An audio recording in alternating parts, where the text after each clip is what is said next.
Api di Bukit Menoreh, karya Singgi Hadi Mintarja, Jilid 218. Demikianlah, maka yang dapat dilakukan oleh setiap orang hanyalah sekedar menunggu. Ketika hari bergeser menjelang malam, maka para pemimpin kelompok benar-benar telah mengadakan pertemuan untuk menerima perintah-perintah, petunjuk-petunjuk dan jalur yang akan mereka lalui menuju ke sasaran. Beberapa pesan telah diberikan oleh Pangeran Singasari. Bahkan dengan tekanan, tidak seorang pun boleh melakukan kesalahan.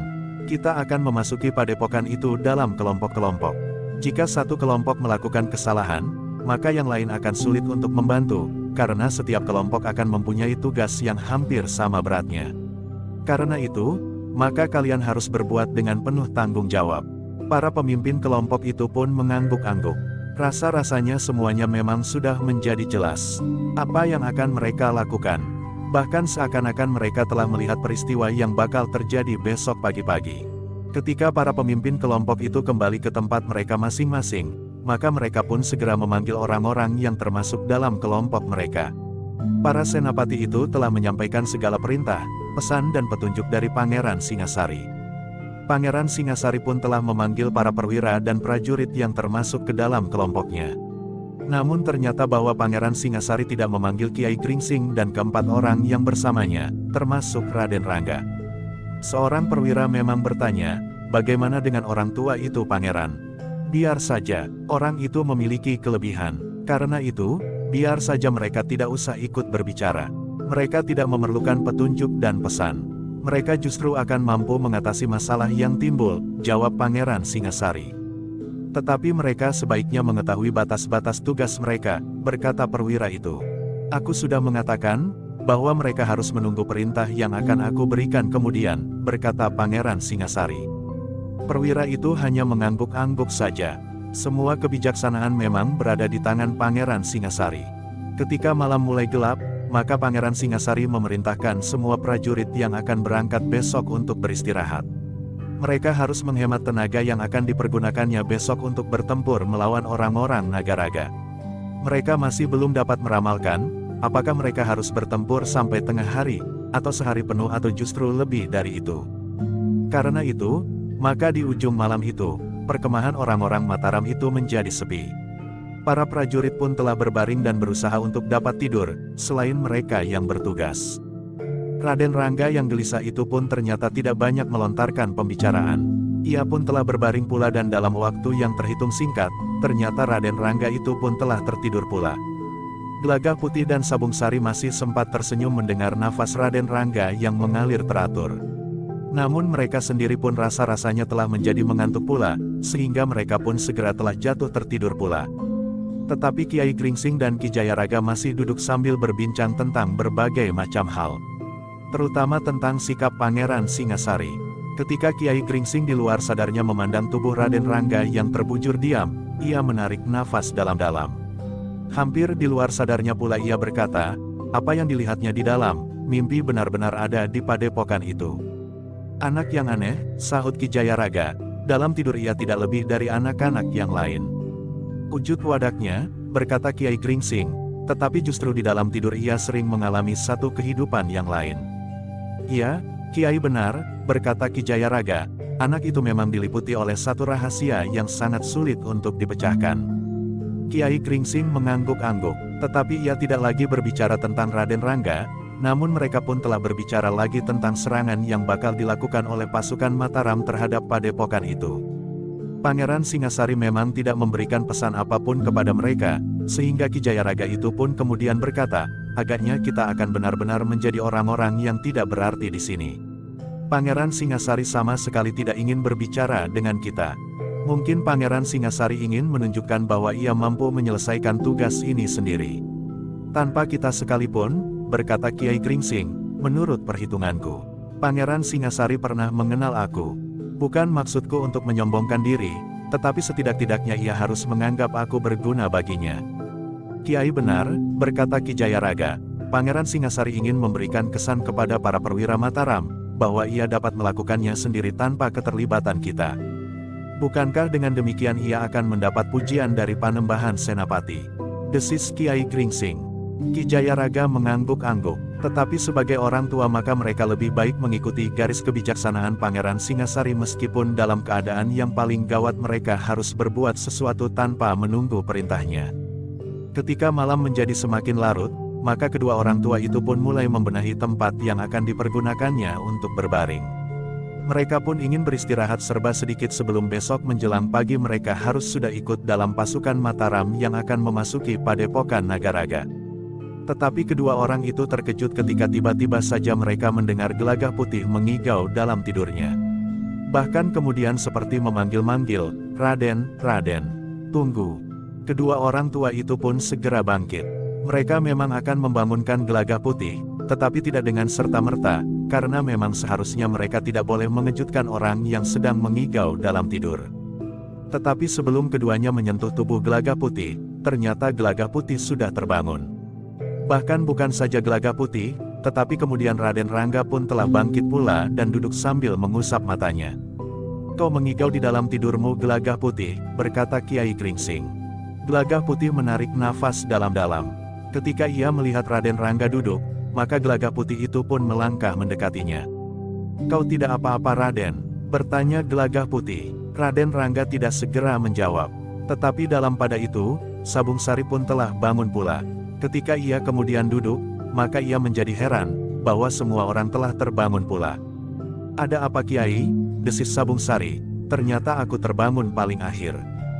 "Gelagah Putih telah mengigau dalam tidurnya," jawab Kiai Gringsing, meskipun tidak begitu keras. Sabung Sari tersenyum. Katanya, "Oh, jadi Gelagah Putih sering mengigau dalam tidur." "Jarang-jarang sekali," sahut Kiai Gringsing. Tetapi sekali ini kelihatannya Gelagah Putih seperti orang yang ketakutan. Bahkan kemudian telah memanggil-manggil nama Raden Rangga. Gelagah Putih menarik nafas dalam-dalam. Katanya, "Mimpiku memang mendebarkan." "Kau bermimpi apa?" bertanya Raden Rangga. Gelagah Putih termangu-mangu sejenak. Namun kemudian katanya, "Aku melihat air yang mendebarkan jantungku." "Air bagaimana?" bertanya Sabung Sari. "Sebuah sungai yang banjir. Kemudian aku melihat sebuah kereta yang bagus sekali ditarik oleh 8 ekor kuda berderap di atas air yang bergulung-gulung mengerikan itu. Seorang ratu yang berada di kereta itu melambaikan tangannya ke tepi di seberang," berkata Gelagah Putih. Namun tiba-tiba Raden Rangga menyahut, "Yang ada di seberang itu adalah aku." 8 ekor kuda putih dengan pakaian kuda yang sangat bagus. Sedangkan yang naik di atas kereta dikawal oleh 4 orang dayang-dayang dengan kereta masing-masing adalah seorang puteri yang mengenakan mahkota yang cemerlang seperti bulan. Di depannya duduk seorang sais yang juga seorang perempuan yang mengenakan pakaian kelam. "Dari mana Raden tahu?" bertanya Gelagah Putih. "Bukankah yang mimpi itu aku? Bukankah kita kadang-kadang saling terlibat di dalam mimpi-mimpi kita?" bertanya Raden Rangga. Gelagah Putih menarik nafas dalam-dalam.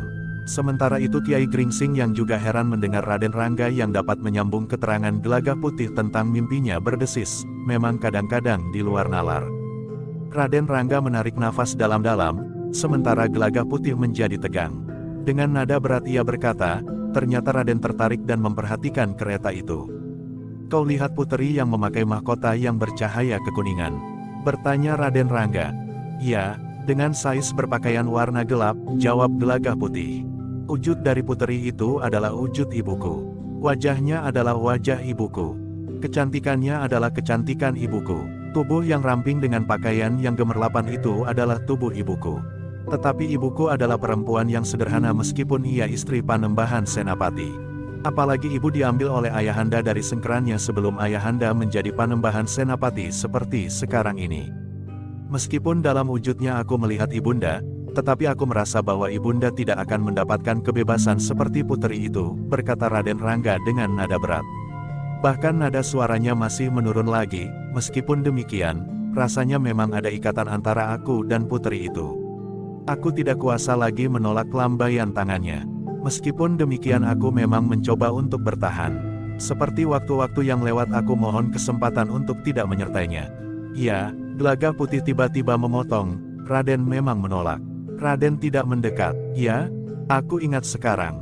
Tetapi puteri itu sudah tidak sabar lagi," desis Raden Rangga. Kereta yang beriringan itu berhenti. "Dan aku dengar suaranya yang lembut, tepat seperti suara ibuku. Betapa puteri itu memanggilku, dan bahkan aku merasa seakan-akan ibundaku sendirilah yang telah memanggilku. Namun aku mencoba untuk bertahan dan tetap berdiri di luar banjir bandang itu. Raden Rangga berhenti sejenak, lalu, tetapi tiba-tiba putri itu mengurai selendangnya yang berwarna aneh. Seperti warna kulit seekor ular sanca yang berbunga-bunga. Tiba-tiba saja selendang itu dikibarkannya. Aku sama sekali tidak mengira bahwa selendang itu dapat mekar dan memanjang. Ternyata dari tengah-tengah banjir bandang itu, selendang yang berwarna kulit ular itu mampu menggapai aku yang berdiri di tepi sungai yang sedang banjir itu, di atas tanggul. Karena itulah maka aku telah berteriak memanggil. Aku melihat selendang yang berwarna kulit ular itu membelitnya dan menariknya ke dalam kereta, sambung Gelagah Putih, aku berusaha memanggilnya. Ketika kereta itu kemudian bergerak lagi, dan 8 ekor kuda itu mulai berderap, aku telah berteriak-teriak memanggil nama Raden Rangga. Agaknya karena itulah aku telah mengigau. Kiai Gringsing menarik nafas dalam-dalam. Sementara Ki Jayaraga berkata, hampir tidak mungkin, bahwa dua orang telah bermimpi sebagaimana terjadi dalam kenyataan hidup ini. Keduanya mengalami satu peristiwa yang tepat sama. Sementara itu Raden Rangga telah berkata dengan nada yang sangat dalam, dan aku pun pergi bersama putri yang wujudnya adalah wujud ibundaku. Raden, berkata Gelagah Putih kemudian, bagaimanakah kiranya jika Raden berusaha untuk menemui ibunda Raden? Apakah ibunda mempunyai sentuhan jiwani dengan peristiwa mimpi itu? Tidak, jawab Raden Rangga, pada mimpi-mimpiku yang terdahulu, ibunda tidak pernah mendapat sentuhan perasaan sama sekali. Ibunda tidak pernah mengetahui apa yang terjadi atas diriku dan tidak pernah mendapatkan isyarat apapun sebagaimana nampak di dalam mimpiku. Namun ibunda adalah seorang yang terlalu pasrah pada keadaan, sehingga seakan-akan dirinya justru tidak bersikap sama sekali. Kosong. Orang-orang yang mendengar keterangan Raden Rangga itu termangu-mangu. Kiai Gringsing dan Ki Jayaraga tiba-tiba saja teringat kepada seekor ular naga yang di dalam goa. Namun keduanya sama sekali tidak menyebutnya. Bahkan Kiai Gringsing pun kemudian berkata, sudahlah Raden. Setiap orang mengalami mimpi. Kadang-kadang ada mimpi yang memberikan kesan yang baik, tetapi memang ada juga mimpi yang memberikan kesan kurang baik. Tetapi mimpi adalah mimpi. Sekarang, silahkan melanjutkan beristirahat. Kita masih mempunyai waktu sebelum kita harus berangkat menuju ke sasaran. Tetapi Raden Rangga tersenyum. Katanya, memang kadang-kadang kita dapat mengabaikan mimpi-mimpi itu. Tetapi mimpiku yang tepat sama, sebagaimana kita hadir dalam satu peristiwa dalam dunia yang sama pula dengan Gelagah Putih, bukan mimpi yang dapat dilupakan begitu saja. Raden, berkata Kiai Gringsing, memang yang terjadi adalah satu keanehan. Tetapi bukan untuk membuat kita gelisah tanpa berkesudahan. Marilah kita merenungkannya, mungkin sesuatu akan nampak kepada kita. Lebih dari itu, marilah kita memohon petunjuk dari Yang Maha Agung. Apakah sebenarnya yang tersirat dari mimpi Raden yang juga dapat dilihat dalam mimpi Gelagah Putih itu? Raden Rangga menarik nafas dalam-dalam. Barulah ia kemudian menjawab, baiklah Kiai. Hanya kepada Yang Maha Agung kita dapat bertanya. Karena sebenarnyalah kekerdilan penggeraita kita, tidak akan banyak berarti untuk menghadapi rahasia terbentang di hadapan kehidupan kita. Nah, silahkan Raden. Mungkin dengan memusatkan nalar budi kita akan dapat menyentuh keberadaannya betapapun rendahnya martabat kita di hadapannya, berkata Kiai Gringsing. Lalu, semoga Raden mendapat petunjuknya. Raden Rangga mengangguk. Ia pun kemudian bergeser sambil berdesis, aku akan mempergunakan waktuku yang tersisa. Silahkan kalian tidur. Kiai Gringsing hanya dapat menarik nafas. Namun ia pun kemudian telah bergeser. Demikian pula Ki Jayaraga, Sabung Sari dan Gelagah Putih. Ketika ketiganya kemudian berbaring, maka Raden Rangga pun telah memusatkan nalar budinya. Dengan sepenuh hati ia mencoba untuk menerawang kembali ke dalam mimpinya. Raden Rangga sadar bahwa ia belum lama tertidur ketika mimpi itu nampak di dalam tidurnya. Waktu yang pendek itu, rasa-rasanya bagaikan berlipat ganda panjangnya dalam peristiwa mimpinya. Tetapi tidak banyak yang dapat ditemukan oleh Raden Rangga itu di dalam mimpinya kecuali kesan bahwa ia memang sudah harus mengikutinya, tanpa mengetahui siapakah penunggang kereta itu. Mungkin sekedar wujud sebagai lantaran kepergiannya. Karena lantaran kehadirannya adalah ibunya, maka lantaran kepergiannya pun ternyata adalah wujud yang sama. Atau sekedar isyarat akan kepergiannya itu dengan lantaran yang lain di dalam kehidupan wadaknya. Namun yang dilakukan oleh Raden Rangga, seorang yang kadang-kadang hanya menuruti kesenangannya sendiri, tetapi kadang-kadang langkahnya yang dilandasi maksud baik telah membuatnya melakukan kesalahan, serta seorang yang hidup dalam masa remajanya sekaligus dalam tataran kematangan ilmu yang jarang ada bandingnya, membuatnya seseorang yang agak lain dengan orang-orang kebanyakan, apalagi seusianya yang muda itu, adalah pasrah diri kepada kuasa dan keadilan yang maha agung. Justru dalam penyerahan yang utuh itulah, maka Raden Rangga telah menemukan ketenangan. Dengan demikian maka Raden Rangga itu pun justru telah berbaring pula pada sisa malam itu. Sabung Sari, Gelaga Putih dan kedua orang tua yang memperhatikan keadaan Raden Rangga itu, masih juga belum dapat tidur sama sekali. Mereka melihat, bagaimana Raden Rangga duduk tepekur, namun kemudian mereka pun melihat Raden Rangga itu berbaring.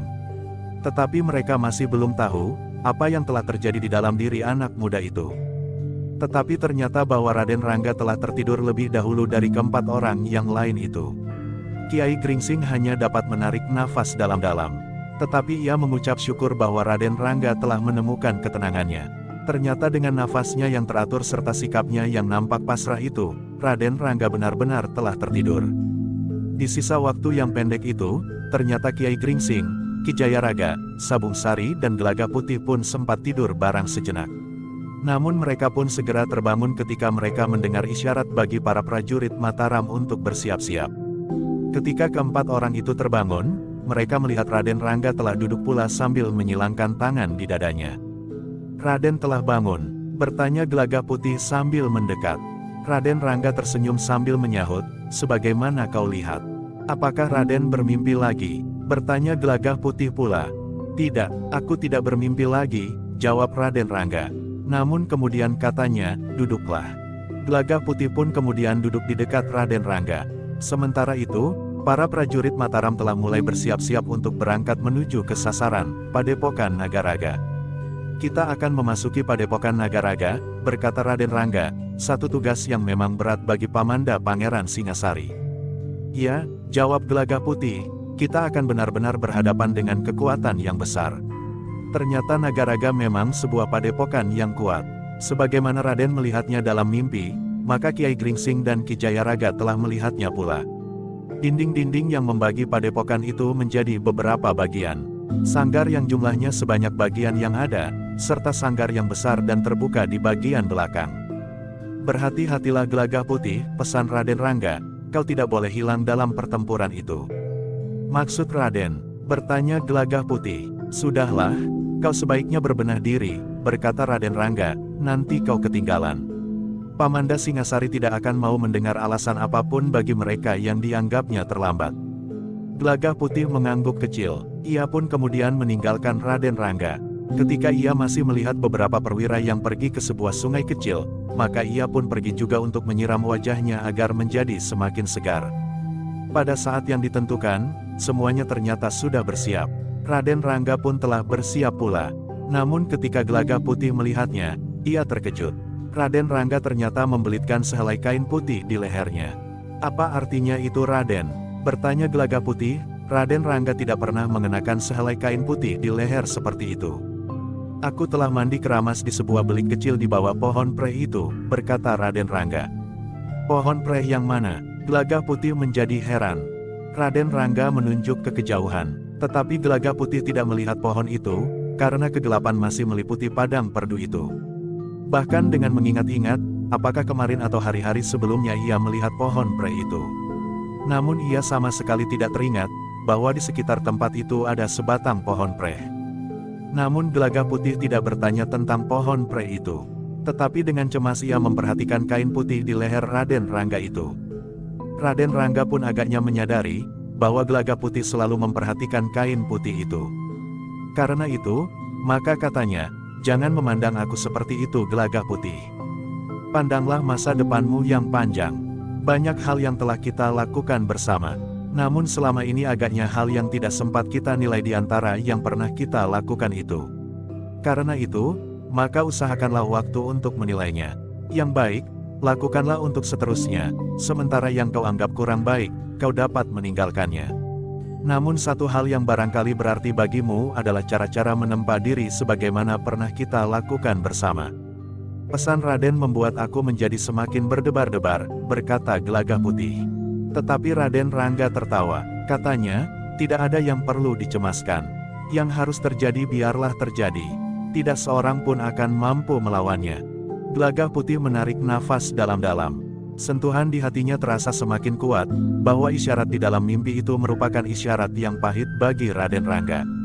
Namun agaknya Raden Rangga memang sudah siap menghadapinya. Tanpa keluhan dan tanpa kecemasan sama sekali. Semuanya dijalaninya dengan tabah dan lebih dari itu adalah pasrah.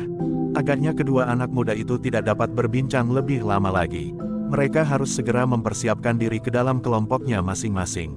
Sebentar lagi, pasukan itu akan berangkat.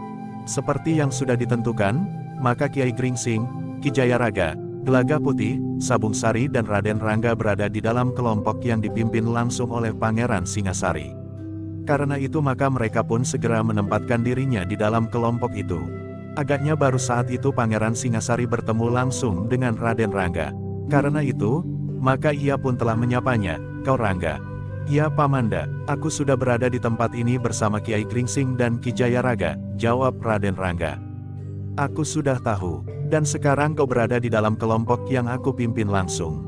Tetapi Kiai Gringsing tentu sudah memberitahukan kepadamu, bahwa setiap orang di dalam kelompokku harus menurut segala perintahku," berkata Pangeran Singasari.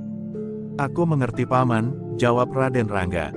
"Bagus," berkata Pangeran Singasari. Lalu katanya, "Mudah-mudahan kau pun mengalami perkembangan. Kau menjadi semakin besar, bahkan menjadi dewasa. Jika kau masih saja menuruti keinginan dan kesenanganku sendiri, kau akan menjadi anak muda yang tidak berarti betapapun kau memiliki ilmu yang tinggi." Gelagah Putih menjadi berdebar-debar, tetapi ia menarik nafas dalam-dalam ketika ia mendengar Raden Rangga menjawab, "Aku mengerti Paman. Jika demikian, maka kau akan ikut bersamaku. Tetapi berhati-hatilah, kita memasuki sebuah padepokan yang gawat. Kau jangan mengira bahwa kau memiliki ilmu yang tidak terkalahkan, bagaimanapun juga kau masih terhitung kanak-kanak di dalam dunia kanuragan," berkata Pangeran Singasari. Raden Rangga pun mengangguk hormat sambil menjawab, "Ya Paman." "Bagus, kau beritahu juga kawanmu itu. Karena ia sudah lama bersamamu, mungkin sifat-sifatmu telah menjalar kepadanya juga." Raden Rangga menarik nafas dalam-dalam. Namun sambil berpaling kepada Gelagah Putih ia pun menjawab, "Ya Paman." Pangeran Singasari tidak berbicara lagi dengan Raden Rangga. Ia pun kemudian memanggil beberapa orang senapatinya dan memerintahkan seluruh pasukan bersiap.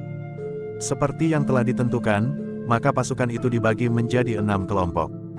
Ditambah dengan satu kelompok khusus yang dipimpin oleh Pangeran Singasari sendiri.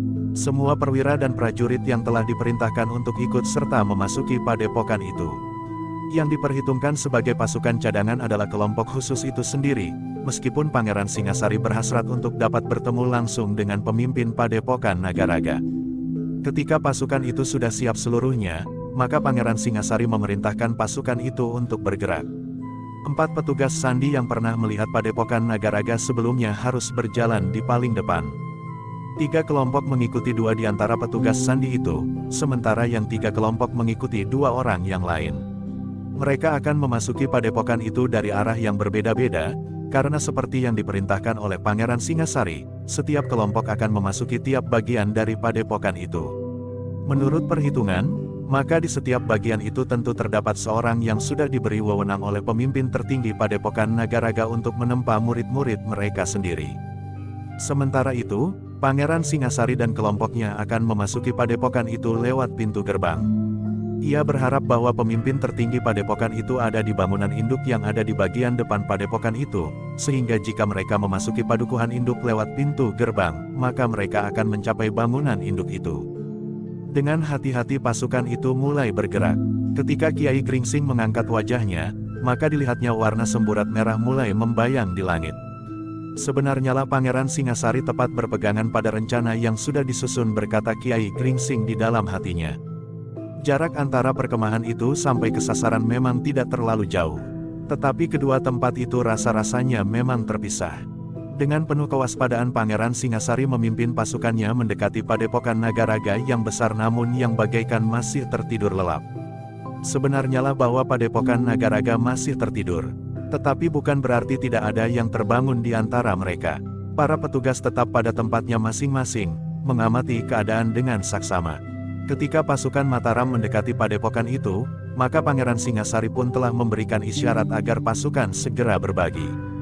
Semakin dekat mereka dengan padepokan itu, maka Pangeran Singasari pun menjadi semakin yakin akan kebenaran laporan para petugas sandinya. Segala macam ciri-ciri dan pertanda sebagaimana dikatakannya, telah dijumpai pula oleh pasukan itu. 3 kelompok dari pasukan Mataram itu telah melingkari padepokan itu, sementara 3 yang lain mengambil arah yang berbeda. Sedangkan Pangeran Singasari langsung menuju ke pintu gerbang. Namun pasukan Mataram itu terkejut ketika tiba-tiba saja mereka mendengar suara yang bergaung di dalam goa tidak jauh dari padepokan yang mulai dikepung itu. Semakin lama menjadi semakin keras, terputus-putus tetapi memberikan kesan yang menyeramkan. "Ular itu," desis Kiai Gringsing. "Apakah ular itu lapar lagi?" berbisik Ki Jayaraga. "Tidak mungkin. Biasanya ular itu makan dalam jarak waktu yang cukup lama," sahut Kiai Gringsing. "Agaknya ada maksud lain dari ular itu. Apakah benar ular itu dapat memberikan isyarat?" Ki Jayaraga menarik nafas dalam-dalam, tetapi ia tidak sempat mengatakan sesuatu, ketika Pangeran Singasari segera memberikan isyarat untuk bergerak. Seseorang telah melepaskan panah sendaren yang segera bergaung di udara. Ternyata Pangeran Singasari cepat mengambil keputusan, bisik Kiai Gringsing, satu sikap yang terpuji dari seorang panglima dalam keadaan seperti ini. "Ya," sahut Ki Jayaraga, "jika Pangeran Singasari terlambat, maka akibatnya akan berbeda." Raden Rangga yang berdiri dekat di belakang Kiai Gringsing telah berdesis pula, "Aku tidak mengira bahwa Pamanda memiliki ketajaman Panggraita seperti ini. Mudah-mudahan kecepatannya mengambil sikap ini akan menolong seluruh pasukan." Kiai Gringsing mengangguk-angguk sambil berkata, "Ya Raden, agaknya kita telah berpacu dengan waktu. Sebenarnya lah bahwa pada saat itu seisi padepokan memang telah terbangun. Suara ular naga di dalam goa itu telah membangunkan semua penghuni padepokan itu. Bukan saja sekedar terbangun, tetapi mereka seakan-akan telah menangkap satu isyarat, bahwa padepokan itu akan diterkam bahaya. Pada saat yang demikian, maka para pemimpin yang ada di dalam padepokan itu telah melontarkan perintah-perintah. Suara ular itu mendera mereka untuk bertindak dengan cepat. Namun ternyata mereka telah dikejutkan pula oleh suara panah sendaren yang terbang di atas padepokan itu. Panah sendaren yang memberikan perintah kepada para prajurit Mataram untuk segera menyerang. Kedua belah pihak memang bertindak cepat. Namun ternyata pasukan Mataram yang memang terlatih, apalagi yang terdiri sebagian besar dari para perwira, telah berloncatan masuk.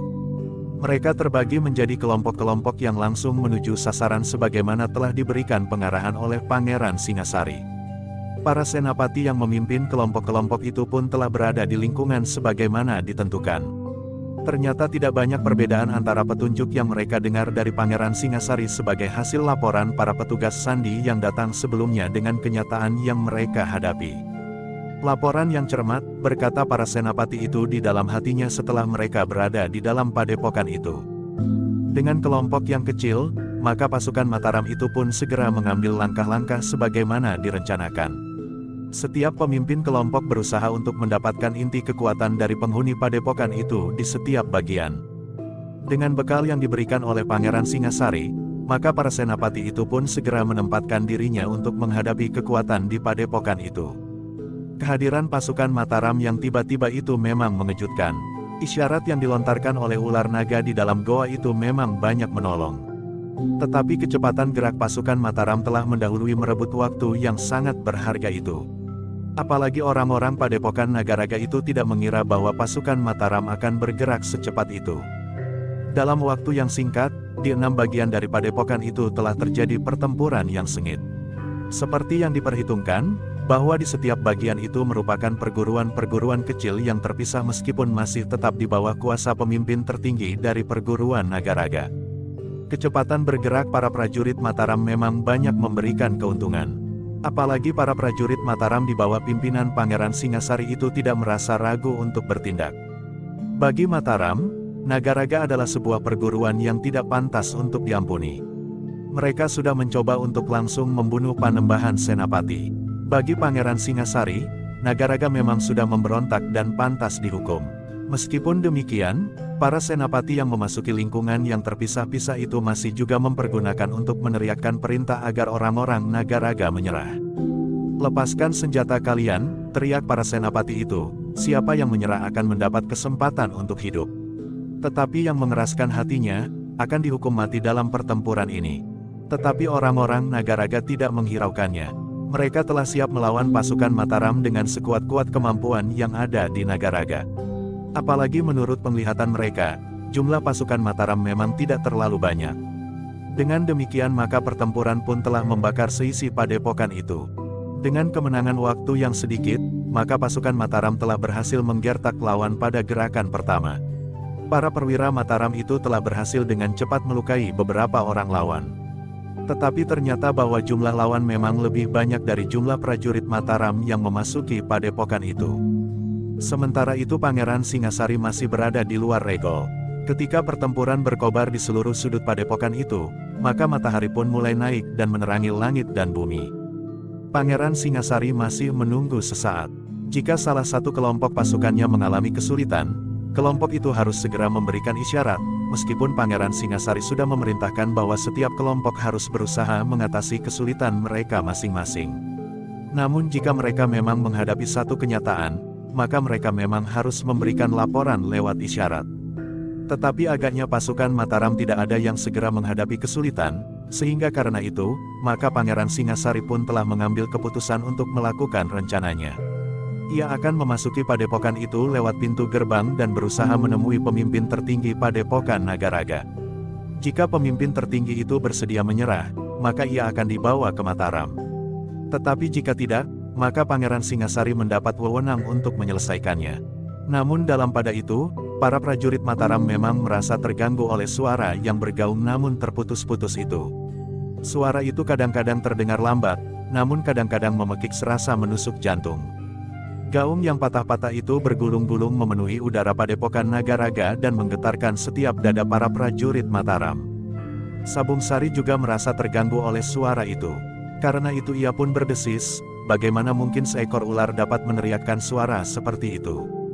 Ular itu berada dalam goa, desis Kiai Gringsing, tentu ruang di dalam goa itu cukup luas. Atau goa itu telah terbentuk oleh kekuatan alam menjadi sebuah goa yang memungkinkan suara yang keras di dalamnya dapat bergaung seperti itu. Karena di tempat lain ada goa yang dapat menggetarkan angin yang bertiup sehingga suaranya sampai ke tempat yang jauh. Iya, sahut Ki Jayaraga, goa yang disebut Susuhing Angin, adalah goa yang mempunyai mulut menghadap ke atas di sebuah bukit kecil, sementara perut goa itu terdiri dari ruang yang luas. Jika angin bertiup, maka goa itu akan menjadi sebuah seruling raksasa, meskipun hanya mengeluarkan satu jenis nada. Sabung Sari mengangguk-angguk, namun suara ular naga itu bukan sekedar mengganggu pendengaran, tetapi seakan-akan digetarkan oleh kekuatan ilmu yang mampu mengguncang isi dada. Namun mereka tidak sempat berbicara terlalu lama. Pangeran Singasari segera memberi isyarat kepada orang-orang di dalam kelompoknya untuk mendekat. Tidak ada penjaga di atas pintu gerbang, berkata Pangeran Singasari kepada senapati kepercayaannya. Orang-orang perguruan ini menyangka bahwa semua orang Mataram telah memasuki padepokan. Kita akan memasuki pintu gerbang itu, sahut senapati itu. Ya, tetapi berhati-hatilah. Mungkin di belakang pintu gerbang itu menunggu kekuatan yang besar yang memang sengaja menjebak kita, berkata Pangeran Singasari. Namun dalam pada itu Raden Rangga pun berkata, apakah tidak sebaiknya kita melihat dahulu? Pangeran Singasari memandangnya dengan kerut di dahi. Namun ia pun bertanya, melihat bagaimana maksudmu? Jika Pamanda memerintahkan kepadaku, maka aku akan memanjat dinding dan melihat, apakah ada kekuatan itu di belakang gerbang, jawab Raden Rangga. Apakah kau akan mencoba, tetapi atas tanggung jawabmu sendiri jika kepalamu disambar senjata atau lontaran ilmu dari dalam? Geram Pangeran Singasari. Kiai Gringsing menarik nafas dalam-dalam. Ia mulai mengagumi Pangeran Singasari atas ketepatannya memperhitungkan waktu sehingga perintahnya untuk menyerang diberikan tepat pada waktunya. Namun sikap kepada Raden Rangga membuatnya kecewa. Seharusnya ia bersikap sebagai seorang panglima. Boleh atau tidak boleh. Namun seperti yang diduga oleh Kiai Gringsing, maka Raden Rangga pun menjawab, jika Pamanda tidak melarang, baiklah, aku akan melihatnya. Pangeran Singasari memang nampak ragu-ragu. Namun akhirnya ia pun berkata, sudah aku katakan, terserah kepadamu. Raden Rangga tersenyum. Ia pun kemudian melangkah mendekati pintu gerbang. Namun dalam pada itu, Kiai Gringsing telah maju mendekati Pangeran Singasari sambil berkata, "Pangeran, yang dilakukan oleh Raden Rangga itu sangat berbahaya." "Itu tanggung jawabnya sendiri," jawab Pangeran Singasari. "Aku mohon Pangeran melarangnya," berkata Kiai Gringsing. Pangeran Singasari memang merenungkan pendapat itu. Tetapi ternyata bahwa sudah terlambat untuk mencegah. Raden Rangga sudah berada dekat di muka pintu gerbang. Dengan hati-hati Raden Rangga mendekati dinding padepokan itu di sebelah pintu gerbang. Kemudian ia mulai menengadahkan kepalanya untuk melihat bibir dinding padepokan itu.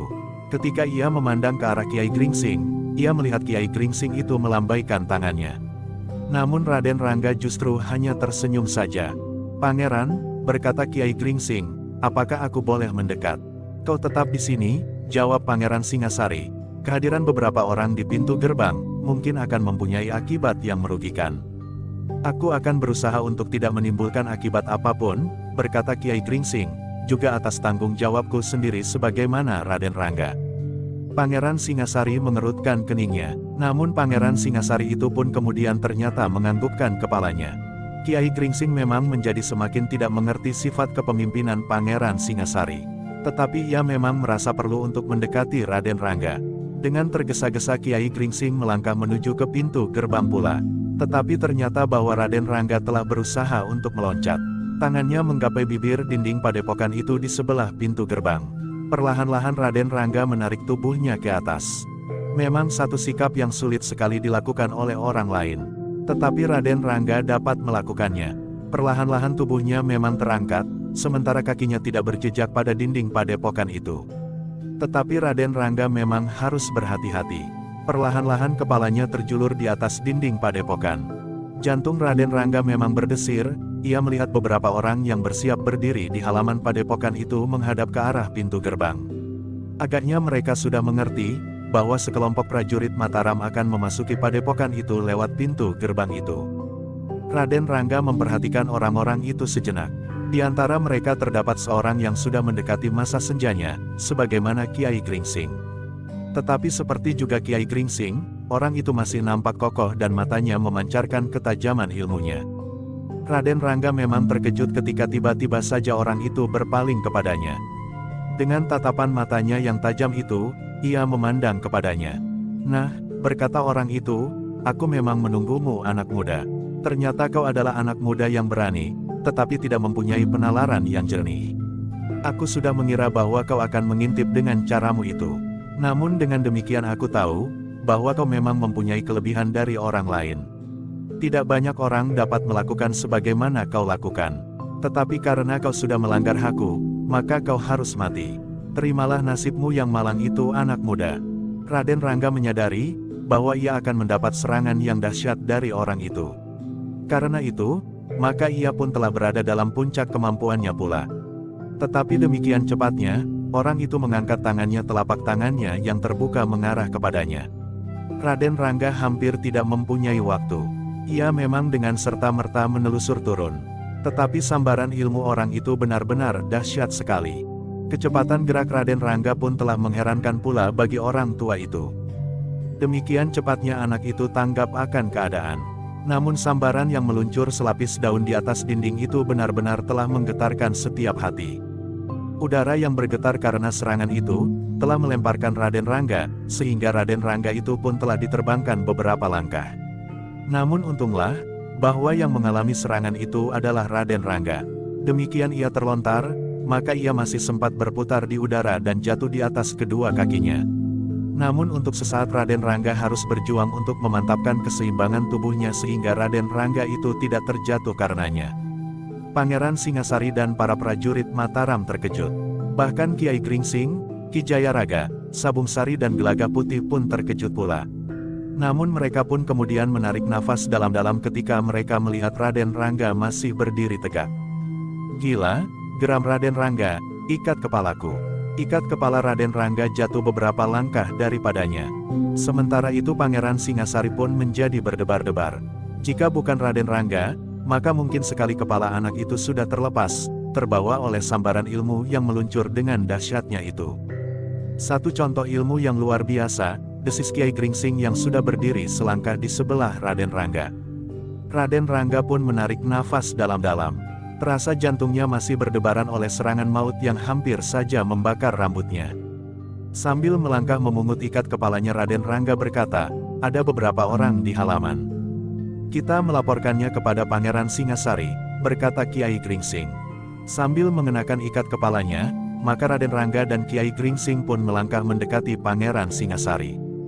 "Hampir saja kepalamu diremukkannya," desis Pangeran Singasari. "Karena itu, kau jangan terlalu sombong. Meskipun yang kau lakukan itu adalah tanggung jawabmu sendiri, tetapi jika kepalamu benar-benar hancur, maka kau akan menjadi korban yang pertama dari pasukan ini. Bukan karena perintahku, tetapi karena keinginanmu yang tidak terkendali," berkata Pangeran Singasari kemudian. Raden Rangga itu mengerutkan dahinya. Tetapi sebelum ia menjawab, Kiai Gringsing berkata mendahuluinya, "Raden memang agak tergesa-gesa. Tetapi bersyukurlah bahwa Raden selamat." Raden Rangga mengangguk-angguk, katanya, "Iya, bersyukurlah bahwa aku selamat. Untung pula kiranya karena agaknya pemilik padepokan itu tidak mau merusakkan dinding padepokannya. Jika ia merendahkan serangannya sedikit saja dan membiarkan bibir dinding padepokannya ikut pecah, maka aku kira tubuhku memang telah diremukkannya." "Cukup," geram Pangeran Singasari, "seharusnya kau menyesalinya. Bukan justru menjadi suatu kebanggaan." Raden Rangga memandang wajah pamandanya dengan tatapan mata yang aneh. Namun kemudian ia hanya dapat menarik nafas. Kiai Gringsing yang berdiri di sebelahnya masih menunggu. Ia memang mengharap Raden Rangga melaporkan hasil penglihatannya. Tetapi ternyata Raden Rangga hanya diam saja sambil menundukkan kepalanya. Yang kemudian justru bertanya adalah Pangeran Singasari, "Nah, apakah yang kau lihat di belakang pintu gerbang?" Raden Rangga menarik nafas dalam-dalam. Sekilas ia berpaling kepada Kiai Gringsing. Namun agaknya Kiai Gringsing tanggap akan maksud anak nakal itu. Ternyata Raden Rangga memang tidak mau melaporkannya. Ia menunggu Pangeran Singasari bertanya kepadanya. "Pamanda," berkata Raden Rangga, "aku memang ingin memberikan laporan itu. Mudah-mudahan berarti bagi pasukan Mataram, bukan sekedar memenuhi kesenanganku sendiri." "Cukup," geram Pangeran Singasari, "katakan." Raden Rangga menarik nafas dalam-dalam. Namun ia pun kemudian memang mengatakan apa yang dilihatnya di belakang pintu gerbang yang tertutup itu. Pangeran Singasari termangu-mangu sejenak. Tetapi tidak ada pilihan lain baginya, kecuali harus memasuki pintu gerbang itu. Sebagai adik Panembahan Senapati, maka Pangeran Singasari memang memiliki ilmu yang tinggi. Tetapi kematangan ilmunya masih berada di bawah tataran Panembahan. Bahkan kelengkapan ilmunya pun masih harus ditingkatkannya. Meskipun demikian, Pangeran Singasari adalah seorang pangeran yang disegani. Udara yang tergeser karena serangan itu, telah melemparkan Raden Rangga, sehingga Raden Rangga itu pun telah diterbangkan beberapa langkah. Namun untunglah, bahwa yang mengalami serangan itu adalah Raden Rangga. "Kita akan memecahkan pintu gerbang ini," berkata Pangeran Singasari. "Tetapi harus dengan sangat berhati-hati," desis Kiai Gringsing. Pangeran Singasari mengerutkan keningnya. Ia memang tidak begitu senang terhadap orang yang dianggapnya mengguruinya. Namun ia harus menahan diri terhadap Kiai Gringsing, karena ia sadar bahwa Kiai Gringsing adalah orang yang berilmu sangat tinggi. Bagaimanapun juga Pangeran Singasari adalah seorang yang menghargai penalarannya. Ia harus mengakui kenyataan bahwa di dalam pintu gerbang itu terdapat setidak-tidaknya seorang yang berilmu sangat tinggi. Orang yang telah menyerang Raden Rangga. Mungkin ia dapat menempatkan diri menghadapi orang itu tanpa menentukan apakah ia akan menang atau kalah. Tetapi jika ada orang lain yang memiliki kemampuan yang tinggi pula, maka ia memang memerlukan Kiai Gringsing. "Aku tidak akan mampu melawan dua orang berilmu tinggi sekaligus," berkata Pangeran Singasari di dalam hatinya. Sesaat Pangeran Singasari masih memandang pintu gerbang padepokan yang kokoh itu, namun ia memang tidak ingin tergesa-gesa mengambil langkah, tetapi salah. Namun dalam pada itu, suara ular naga yang berada di dalam goa itu yang untuk beberapa saat agak menurun, tiba-tiba terdengar lagi bergaung semakin keras, terputus-putus seakan-akan dengan sengaja menghentak-hentak jantung, sehingga rasa-rasanya akan terlepas dari tangkainya. Para perwira dan prajurit serta orang-orang yang berada di dalam kelompok khusus yang dipimpin langsung oleh Pangeran Singasari itu masih menunggu.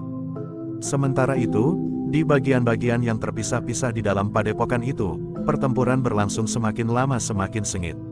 Para prajurit Mataram telah berjuang atas nama kebesaran nama Panembahan Senapati yang telah diancam hidupnya oleh perguruan Nagaraga itu. Dengan demikian maka para prajurit Mataram itu benar-benar bertempur dengan garangnya. Namun senapati yang memimpin kelompok-kelompok kecil itu masih meneriakkan peringatan, menyerah atau kita hancurkan sampai lumat. Namun orang-orang perguruan Nagaraga itu memang tidak ingin menyerah. Dengan demikian maka para prajurit Mataram benar-benar berusaha untuk menghancurkan padepokan itu. Tetapi kegarangan prajurit Mataram itu pun tertahan oleh kekuatan yang ternyata cukup besar di padepokan itu. Di setiap bagian dari padepokan itu, seperti yang diperhitungkan, memang dipimpin oleh seorang murid yang sudah memiliki ilmu yang cukup sehingga mereka berhak untuk membangunkan perguruan sendiri. Namun karena mereka masih harus berada di bawah pengawasan, maka perguruan-perguruan itu dihimpun menjadi satu di dalam lingkungan padepokan Nagaraga. Karena itulah, maka di setiap bagian dari padepokan itu, terdapat paling sedikit seorang yang berilmu tinggi.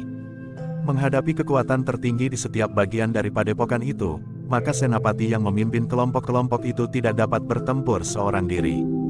Hal itu memang sudah diperingatkan oleh Pangeran Singasari. Pada umumnya murid terdekat dan apalagi yang dianggap sudah mampu berdiri sendiri, tentu memiliki ilmu yang tinggi. Karena itu, maka setiap senapati telah menugaskan sedikitnya seorang perwira untuk bertempur bersamanya menghadapi pemimpin dari bagian padepokan itu. Salah satu di antara bagian-bagian yang terpisah di dalam padepokan Nagaraga itu dipimpin oleh seorang yang masih terhitung muda. Seorang yang bertubuh tinggi agak kekurus-kurusan. Ketika pasukan Mataram mulai menyerang lingkungan yang dipimpinnya, maka ia pun dengan tergesa-gesa keluar dari podoknya. Seorang yang berambut putih berkata kepadanya, "Putut Paksi, berhati-hatilah." Mataram nampaknya tidak dapat mengekang dirinya lagi. Orang yang bertubuh kekurus-kurusan itu pun berkata, "Jangan cemas paman. Biarlah aku membantai mereka." Dengan tidak menunjukkan kecemasan sama sekali, orang itu pun kemudian turun ke medan. Ketika senapati yang memimpin kelompok pasukan Mataram di bagian padepokan yang dipimpin oleh Putut Paksi itu melihatnya, maka ia pun langsung menempatkan diri untuk menghadapinya. Demikian keduanya terlibat dalam pertempuran, maka segera terasa bahwa senapati yang memimpin kelompok itu tidak akan mampu menghadapinya seorang diri.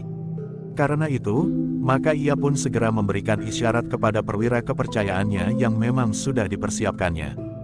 Bersama perwira itu, maka keduanya telah berusaha untuk mematahkan perlawanan Putut Paksi yang berilmu tinggi itu. Namun hal itu tidak mudah dilakukannya. Ternyata melawan dua orang perwira terpilih yang dikirim oleh Mataram, Putut Paksi itu tidak merasa kesulitan. Namun murid-murid Nagaraga yang diserahkan di bawah bimbingannya serta para cantrik agaknya memang harus bekerja keras untuk melawan para perwira dari Mataram. Bahkan karena para prajurit Mataram dibekali pengertian, bahwa Nagaraga telah melakukan kesalahan yang terlalu besar, maka para prajurit Mataram itu pun telah bertindak dengan keras pula. Namun orang-orang Nagaraga pun telah mengimbanginya pula. Para pemimpin yang diserahi memimpin bagian-bagian dari padepokan itu pun kemudian telah berjuang untuk mempertahankan padepokannya. Karena mereka adalah murid-murid terpilih dari perguruan Nagaraga, maka pada umumnya mereka memiliki ilmu yang tinggi. Tetapi para perwira Mataram yang juga terpilih telah melawannya dalam kelompok-kelompok. Sementara yang lain telah berusaha untuk menahan perlawanan para cantrik dan murid-murid Nagaraga yang diserahkan bimbingannya kepada para putut itu. Dengan demikian, maka pergolakan di seluruh padepokan itu semakin lama menjadi semakin keras. Dua kekuatan yang mempunyai latar belakang kemampuan ilmu yang berbeda. Para prajurit Mataram lebih banyak berlatih dalam kesatuan-kesatuan masing-masing sehingga mereka memiliki kemampuan yang tinggi dalam perang gelar dan perang dalam kelompok-kelompok tertentu. Namun orang-orang padepokan lebih banyak mempercayakan kemampuan mereka pada kemampuan perseorangan. Ketika pertempuran itu berkobar besar di dalam padepokan, maka Pangeran Singasari telah siap untuk memasuki padepokan itu lewat pintu gerbang. Dengan kesadaran sepenuhnya bahwa di belakang pintu gerbang itu terdapat orang-orang yang berilmu tinggi, maka Pangeran Singasari telah siap untuk menghancurkan pintu gerbang itu. Tidak dengan kekuatan wajar, tetapi dengan ilmunya yang tinggi. "Kita akan mendekat," berkata Pangeran Singasari, "kita akan bersama-sama menghantam pintu gerbang itu. Namun kemudian dengan cepat kita harus menghindar ke samping. Orang-orang yang ada di dalam padepokan itu tentu akan dengan cepat menyerang dari dalam." Tidak ada seorang pun yang bertanya. Mereka sudah tahu apa yang kira-kira akan terjadi. Beberapa orang itu akan menghantam pintu gerbang dengan lambaran ilmu mereka. Demikian pintu itu pecah, maka orang-orang yang ada di dalam dinding itu akan segera menyerang mereka dari jarak tertentu. Dengan demikian maka orang-orang yang akan memecahkan pintu gerbang itu pun harus menyiapkan dirinya baik-baik. Mereka harus mampu bergerak cepat, meloncat, menghantam dinding itu dengan kekuatan ilmu mereka dan kemudian meninggalkan dengan cepat pula, sehingga mereka akan terlepas dari serangan yang dahsyat sebagaimana telah dilakukan atas Raden Rangga. Namun ketika mereka mulai bergerak, maka tiba-tiba Raden Rangga berdesis, "Pamanda, apakah aku boleh menyampaikan pendapat?" Pangeran Singasari ragu-ragu, namun akhirnya ia berkata, "Katakan, cepat. Aku tidak mempunyai banyak waktu." Raden Rangga memang agak ragu-ragu. Namun ia pun kemudian memaksa diri untuk berkata, "Pamanda, apakah Pamanda tidak mencoba untuk memecahkan pintu gerbang itu tanpa harus mendekat? Bukankah dari jarak 5-6 langkah agak ke samping, Pamanda akan dapat memecahkan pintu gerbang itu dengan kemampuan ilmu yang ada? Sebagai Pamanda lihat, serangan yang dilontarkan oleh orang yang ada di dalam dinding padepokan itu sangat berbahaya. Jika Pamanda mencoba memecahkan pintu gerbang itu dengan sentuhan wadak, dan bersamaan dengan itu orang-orang yang ada di dalam dinding padepokan itu melepaskan serangan, maka mungkin sekali akan terjadi sesuatu yang tidak diinginkan." Pangeran Singasari mengerutkan keningnya, namun ia pun kemudian menjawab, "Kau sangka aku tidak memperhitungkan hal itu? Karena itu, minggirlah. Kami akan memecahkan pintu gerbang itu dan dengan cepat menghindar. Kau tidak usah ikut agar kau tidak justru mengganggu. Aku dan para senapatilah yang akan melakukannya." Tetapi Pamanda, orang-orang di belakang pintu gerbang itu seakan-akan melihat apa yang kita lakukan di sini. Mereka akan dapat menghitung waktu dengan tepat, justru pada saat Pamanda dan para senapati menghantam pintu gerbang, berkata Raden Rangga. "Omong kosong," jawab Pangeran Singasari, "mereka tidak melihat kita. Mereka tentu memerlukan waktu barang sekejap untuk menyiapkan serangannya.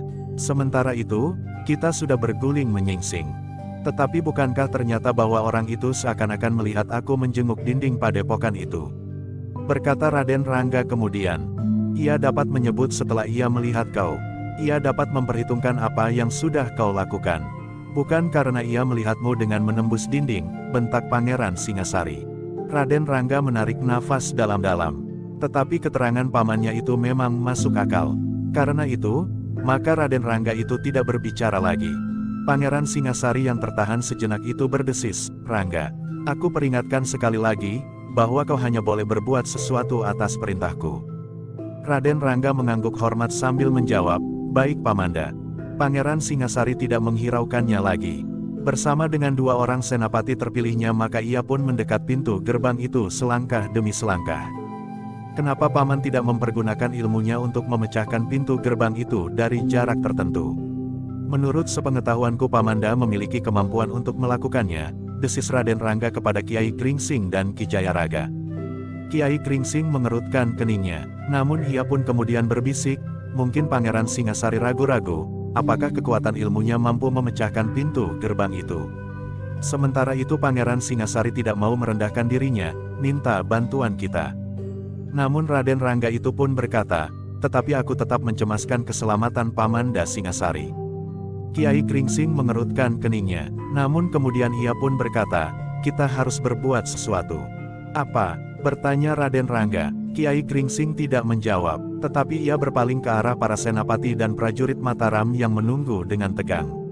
Sementara Pangeran Singasari dan 2 orang senapati terpilih yang memiliki ilmu yang tinggi melangkah semakin dekat dengan pintu gerbang. Sementara itu, Raden Rangga menjadi semakin gelisah. Pintu gerbang itu terbuat dari papan yang tebal.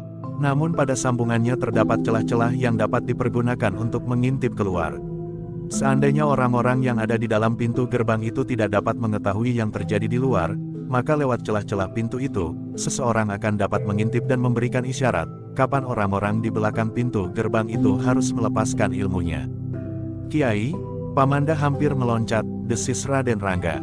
Kiai Kringsing pun kemudian berpaling ke arah Ki Jayaraga. Katanya, "Ki Jayaraga, mungkin kau memiliki kemampuan lebih baik untuk melontarkan ilmu pada jarak yang agak jauh. Lakukan bersama dengan Raden Rangga, Sabung Sari dan Gelagah Putih." "Pintu gerbang?" bertanya Ki Jayaraga. "Bukan, tetapi dinding padepokan di sebelah pintu gerbang," jawab Kiai Kringsing, "tetapi jangan terlalu dekat." Ki Jayaraga mengerti maksud Kiai Kringsing. Dengan demikian maka benturan ilmu pada dinding padepokan itu akan menarik perhatian para pemimpin di dalam. Mereka pun kemudian menemukan sasaran. Keempat orang itu pun segera bersiap. Dalam pada itu Pangeran Singasari memang sudah bersiap. Ketika ia memberikan isyarat untuk meloncat, maka Kiai Gringsing pun memberi isyarat kepada keempat orang di sebelahnya. Serentak mereka melepaskan serangannya. Sabung Sari melepaskan serangan lewat sorot matanya, sementara Ki Jayaraga, Gelagah Putih dan Raden Rangga telah menghentakkan kekuatannya pula. Dinding itu memang mengalami hentakan yang dahsyat sekali. Berlipat dari serangan yang ditujukan kepada Raden Rangga, karena benturan itu memang dilontarkan oleh 4 orang yang berilmu tinggi. Namun benturan itu pun segera disusul oleh ledakan yang dahsyat pula. Ternyata bahwa dengan cepat orang-orang di dalam dinding padepokan itu telah bertindak. Demikian dinding itu tergetar oleh hentakan kekuatan yang dilontarkan dari luar dan merobohkannya, maka ledakan itu pun telah terjadi. Demikian cepat, sehingga hampir bersamaan waktunya. Bersamaan dengan itu pula, maka Pangeran Singasari dengan ilmunya bersama 2 orang senapati terpilih telah menghantam pintu gerbang. Mereka memang mendengar ledakan 2 kali yang hampir tanpa jarak. Namun mereka telah memusatkan nalar budi dan isyarat telah diberikan, sehingga mereka telah berada di dalam ujung gerak dan sikap. Dengan demikian maka mereka tidak menghentikan gerak mereka, sehingga sesaat kemudian, maka pintu gerbang itu pun telah dihantam oleh kekuatan raksasa dari 3 orang yang berilmu tinggi. Pintu itu pun berderak pecah. Papan-papannya hancur dan terlempar berserakan. Namun pada waktu sekejap, demikian ketiga orang itu meloncat ke samping, maka sekali lagi terdengar ledakan. Pintu itu telah didorong oleh kekuatan ilmu raksasa dari dalam sehingga pecahan papan pun terhambur keluar. Namun Pangeran Singasari dan kedua senapatinya telah berhasil melenting dan berguling menyamping, sehingga mereka tidak dihantam oleh pecahan pintu yang dilemparkan oleh kekuatan ilmu yang dahsyat, apalagi oleh kekuatan ilmu itu sendiri. Kiai Gringsing menarik nafas dalam-dalam. Ternyata bahwa usahanya setidak-tidaknya mempengaruhi peristiwa yang menggetarkan jantung itu. Pangeran Singasari setelah berhasil memecahkan pintu gerbang itu, dengan serta-merta telah berlari ke arah Kiai Gringsing. Dengan wajah yang tegang ia bertanya, apa yang telah terjadi? Kiai Gringsing pun telah mengatakan apa yang dilakukannya bersama Ki Jayaraga, Sabung Sari, Gelagah Putih dan Raden Rangga. Dengan caranya ia telah menarik perhatian orang-orang yang ada di dalam dinding padepokan. Kiai Gringsing berharap dengan hitungan yang tepat, maka setidak-tidaknya serangan mereka atas pintu gerbang itu tertunda sekejap. Yang sekejap itu dapat dipergunakan oleh Pangeran Singasari dan kedua senapatinya untuk menghindar. Itu tidak perlu, geram Pangeran Singasari, waktu itu tidak perlu kau hambat dengan caramu. Pangeran mendengar suara 2 ledakan yang hampir tidak berjarak tepat pada saat Pangeran meloncat menghantam pintu gerbang. Bertanya Kiai Gringsing, lalu, Pangeran, sebenarnya lah bahwa mereka telah bersiap di belakang pintu gerbang itu. Setiap saat mereka mampu menyerang. Mungkin tidak hanya 1 orang. Ketika mereka dikejutkan oleh benturan tidak di pintu gerbang, maka mereka harus berpaling. Itulah sebabnya ada jarak waktu meskipun hanya sekejap. Tetapi jika serangan itu terjadi di pintu gerbang, maka yang terjadi akan berbeda. Pangeran Singasari mengerutkan keningnya. Ia memang dapat membayangkan bahwa ternyata orang-orang di dalam padepokan itu mampu membalas serangan yang tidak diduganya itu dengan cepat sekali. Karena itu, maka seandainya perhatian mereka tidak terpecah, maka mereka tentu akan dapat menghantam pintu gerbang itu dalam waktu yang bersamaan dengan hentakan Pangeran Singasari atas pintu gerbang itu.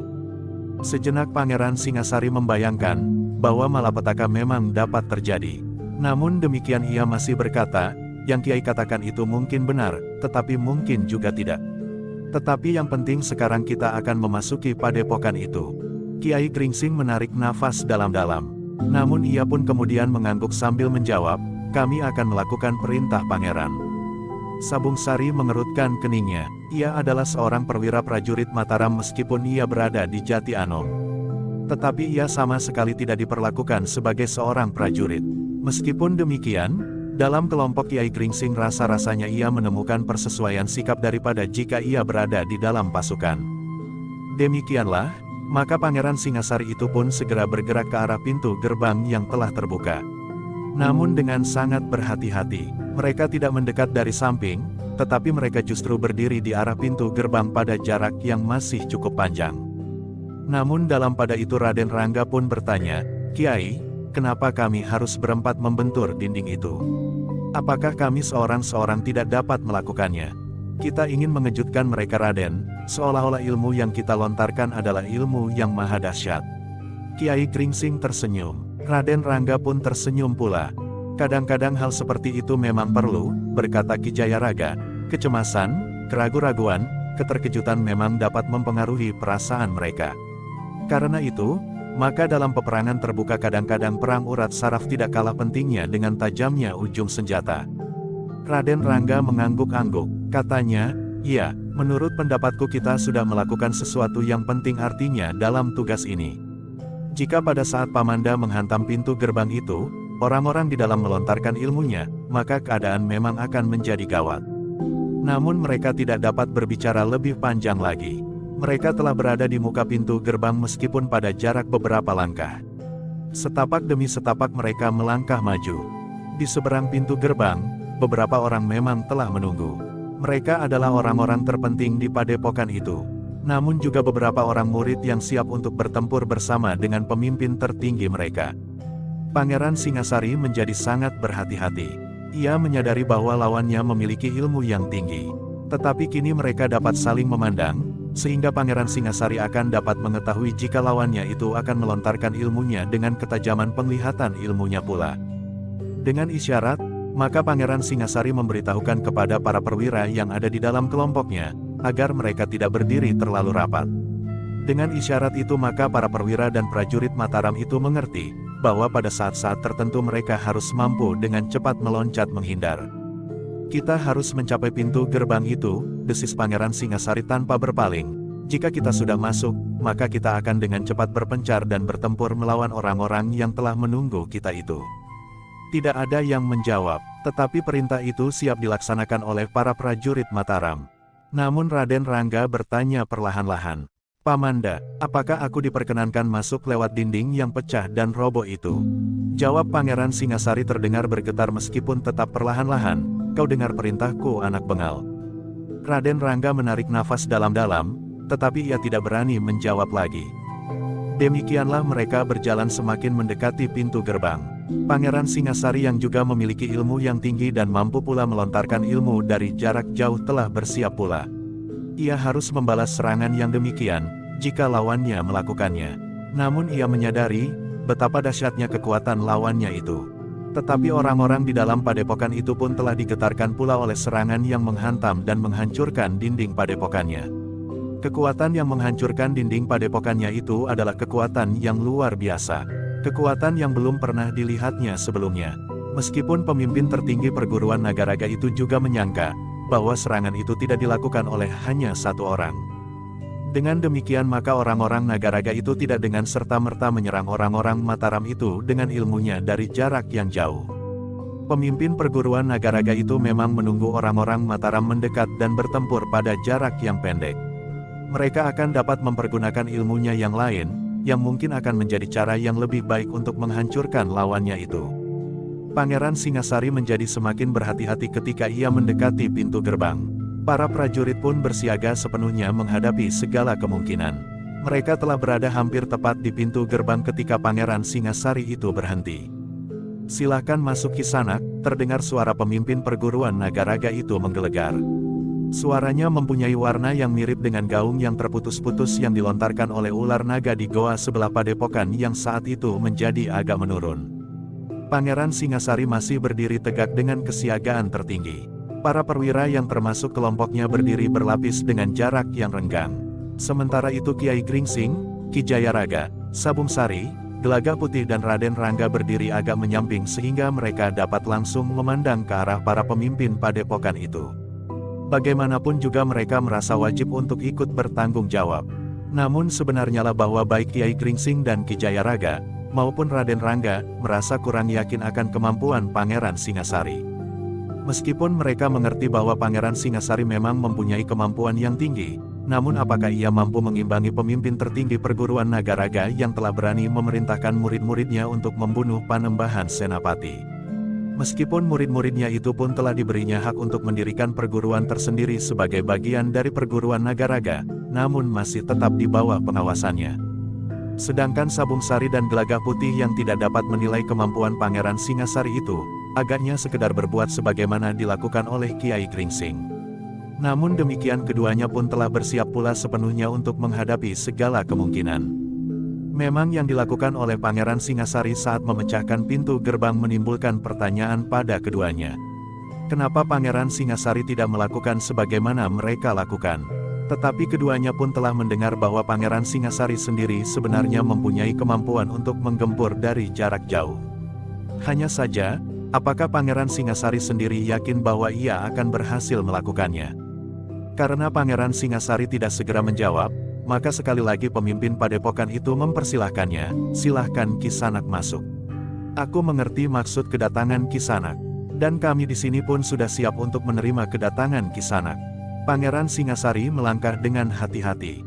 Ia masih juga memperhitungkan bahwa lawannya mungkin sengaja menjebaknya. "Siapakah kau yang memimpin pasukan Mataram, Kisanak?" bertanya pemimpin padepokan Nagaraga yang berdiri dengan tangan bersilang di dada. "Aku, Pangeran Singasari, saudara muda Panembahan Senapati di Mataram," jawab Pangeran Singasari. Pemimpin perguruan Nagaraga itu mengerutkan keningnya, mengangguk hormat sambil berkata, "Maaf Pangeran, aku tidak tahu bahwa Pangeran Singasari yang besar itu berkenan datang sendiri ke perguruan yang terpencil dan sepi ini." "Siapa kau?" bertanya Pangeran Singasari. "Akulah yang kemudian mengenakan gelar Kiai Nagaraga," jawab orang itu, "aku adalah pemimpin tertinggi dari perguruan ini." "Jadi Kisanak adalah Mahaguru di padepokan ini?" bertanya Pangeran Singasari pula. Orang itu tersenyum. Katanya, "Aku hanya memberikan sedikit petunjuk kepada mereka yang datang ke padepokan ini." Pangeran Singasari mengangguk-angguk. Diamatinya orang itu dengan saksama. Seorang yang sudah berangkat memasuki hari-hari tuanya. Berjanggut putih meskipun tidak terlalu panjang. Rambutnya yang terjuntai di bawah ikat kepalanya pun sudah nampak memutih pula. Tetapi giginya masih nampak utuh, serta tatapan matanya masih berkilat-kilat. Ki Jayaraga yang mendengar jawaban itu bergeser mendekati Kiai Gringsing sambil berbisik. "Namanya seperti nama ular itu." Kiai Gringsing mengangguk-angguk. Katanya, ia menempatkan dirinya dalam bayangan kekuatan ular itu. Karena itu, maka ia merasa perlu untuk menyebut dirinya seperti sebutan yang diberikan kepada ular raksasa itu. "Apakah ular itu memang besar sekali?" tiba-tiba Ki Jayaraga bertanya. "Menilik bekas-bekasnya agaknya memang cukup besar.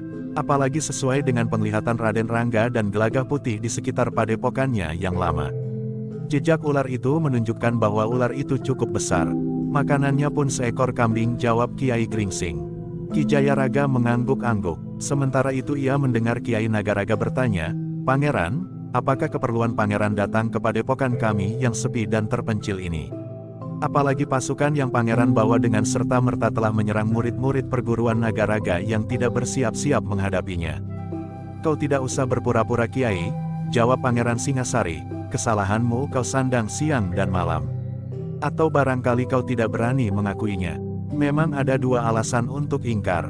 Kiai memang tidak jantan untuk mengakui dan bertanggung jawab atas apa yang pernah kau lakukan, atau Kiai menyesal dan kemudian menjadi ketakutan, sehingga Kiai tidak lagi mengakui perbuatan itu.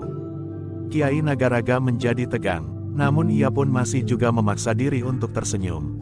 Katanya, "Pangeran Singasari, Pangeran masih terlalu muda untuk memimpin sebuah pasukan yang akan memasuki padepokan Nagaraga. Kemudaan Pangeran agaknya yang membuat darah Pangeran cepat mendidih. Sedangkan seorang pemimpin apalagi seorang panglima, tidak sebaiknya cepat menjadi marah agar wawasannya tidak menjadi sempit dan kehilangan akal." "Terima kasih," sahut Pangeran Singasari, "tetapi aku dapat marah tanpa kehilangan akal dan penyempitan wawasan." "Sungguh satu keajaiban," desis Kiai Nagaraga, "tetapi agaknya Pangeran telah dibekali oleh Panembahan Senapati orang-orang tua di dalam pasukan Pangeran yang menilik wujud lahiriahnya bukan prajurit Mataram. Mungkin orang-orang tua itulah yang oleh Panembahan Senapati ditugaskan untuk berbicara dengan aku." "Tidak," Pangeran Singasari hampir berteriak, "akulah yang mendapat tugas sebagai panglima dalam pasukan ini. Seandainya orang tua itu yang akan berhadapan dengan Kiai Nagaraga, namun orang itu harus menunggu perintahku." Kiai Nagaraga menarik nafas dalam-dalam. Namun kemudian Pangeran Singasari itu pun berkata, "Nah, Kiai, kita jangan membuang waktu terlalu banyak. Kalau kau masih juga ingkar Kiai, biarlah aku menyebutnya. Bukankah kau telah mengirimkan beberapa orang ke Mataram untuk membunuh Kakanda Panembahan Senapati di Mataram?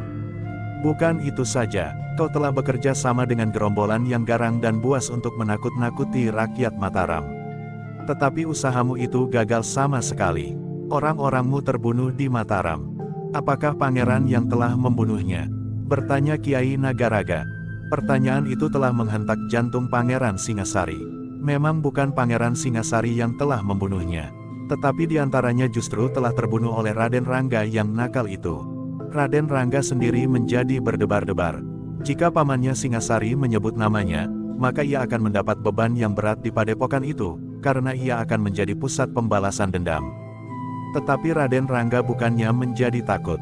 Seandainya demikian, maka ia harus minta izin kepada pamannya atau bahkan perintah untuk menyelesaikannya dengan perguruan Nagaraga.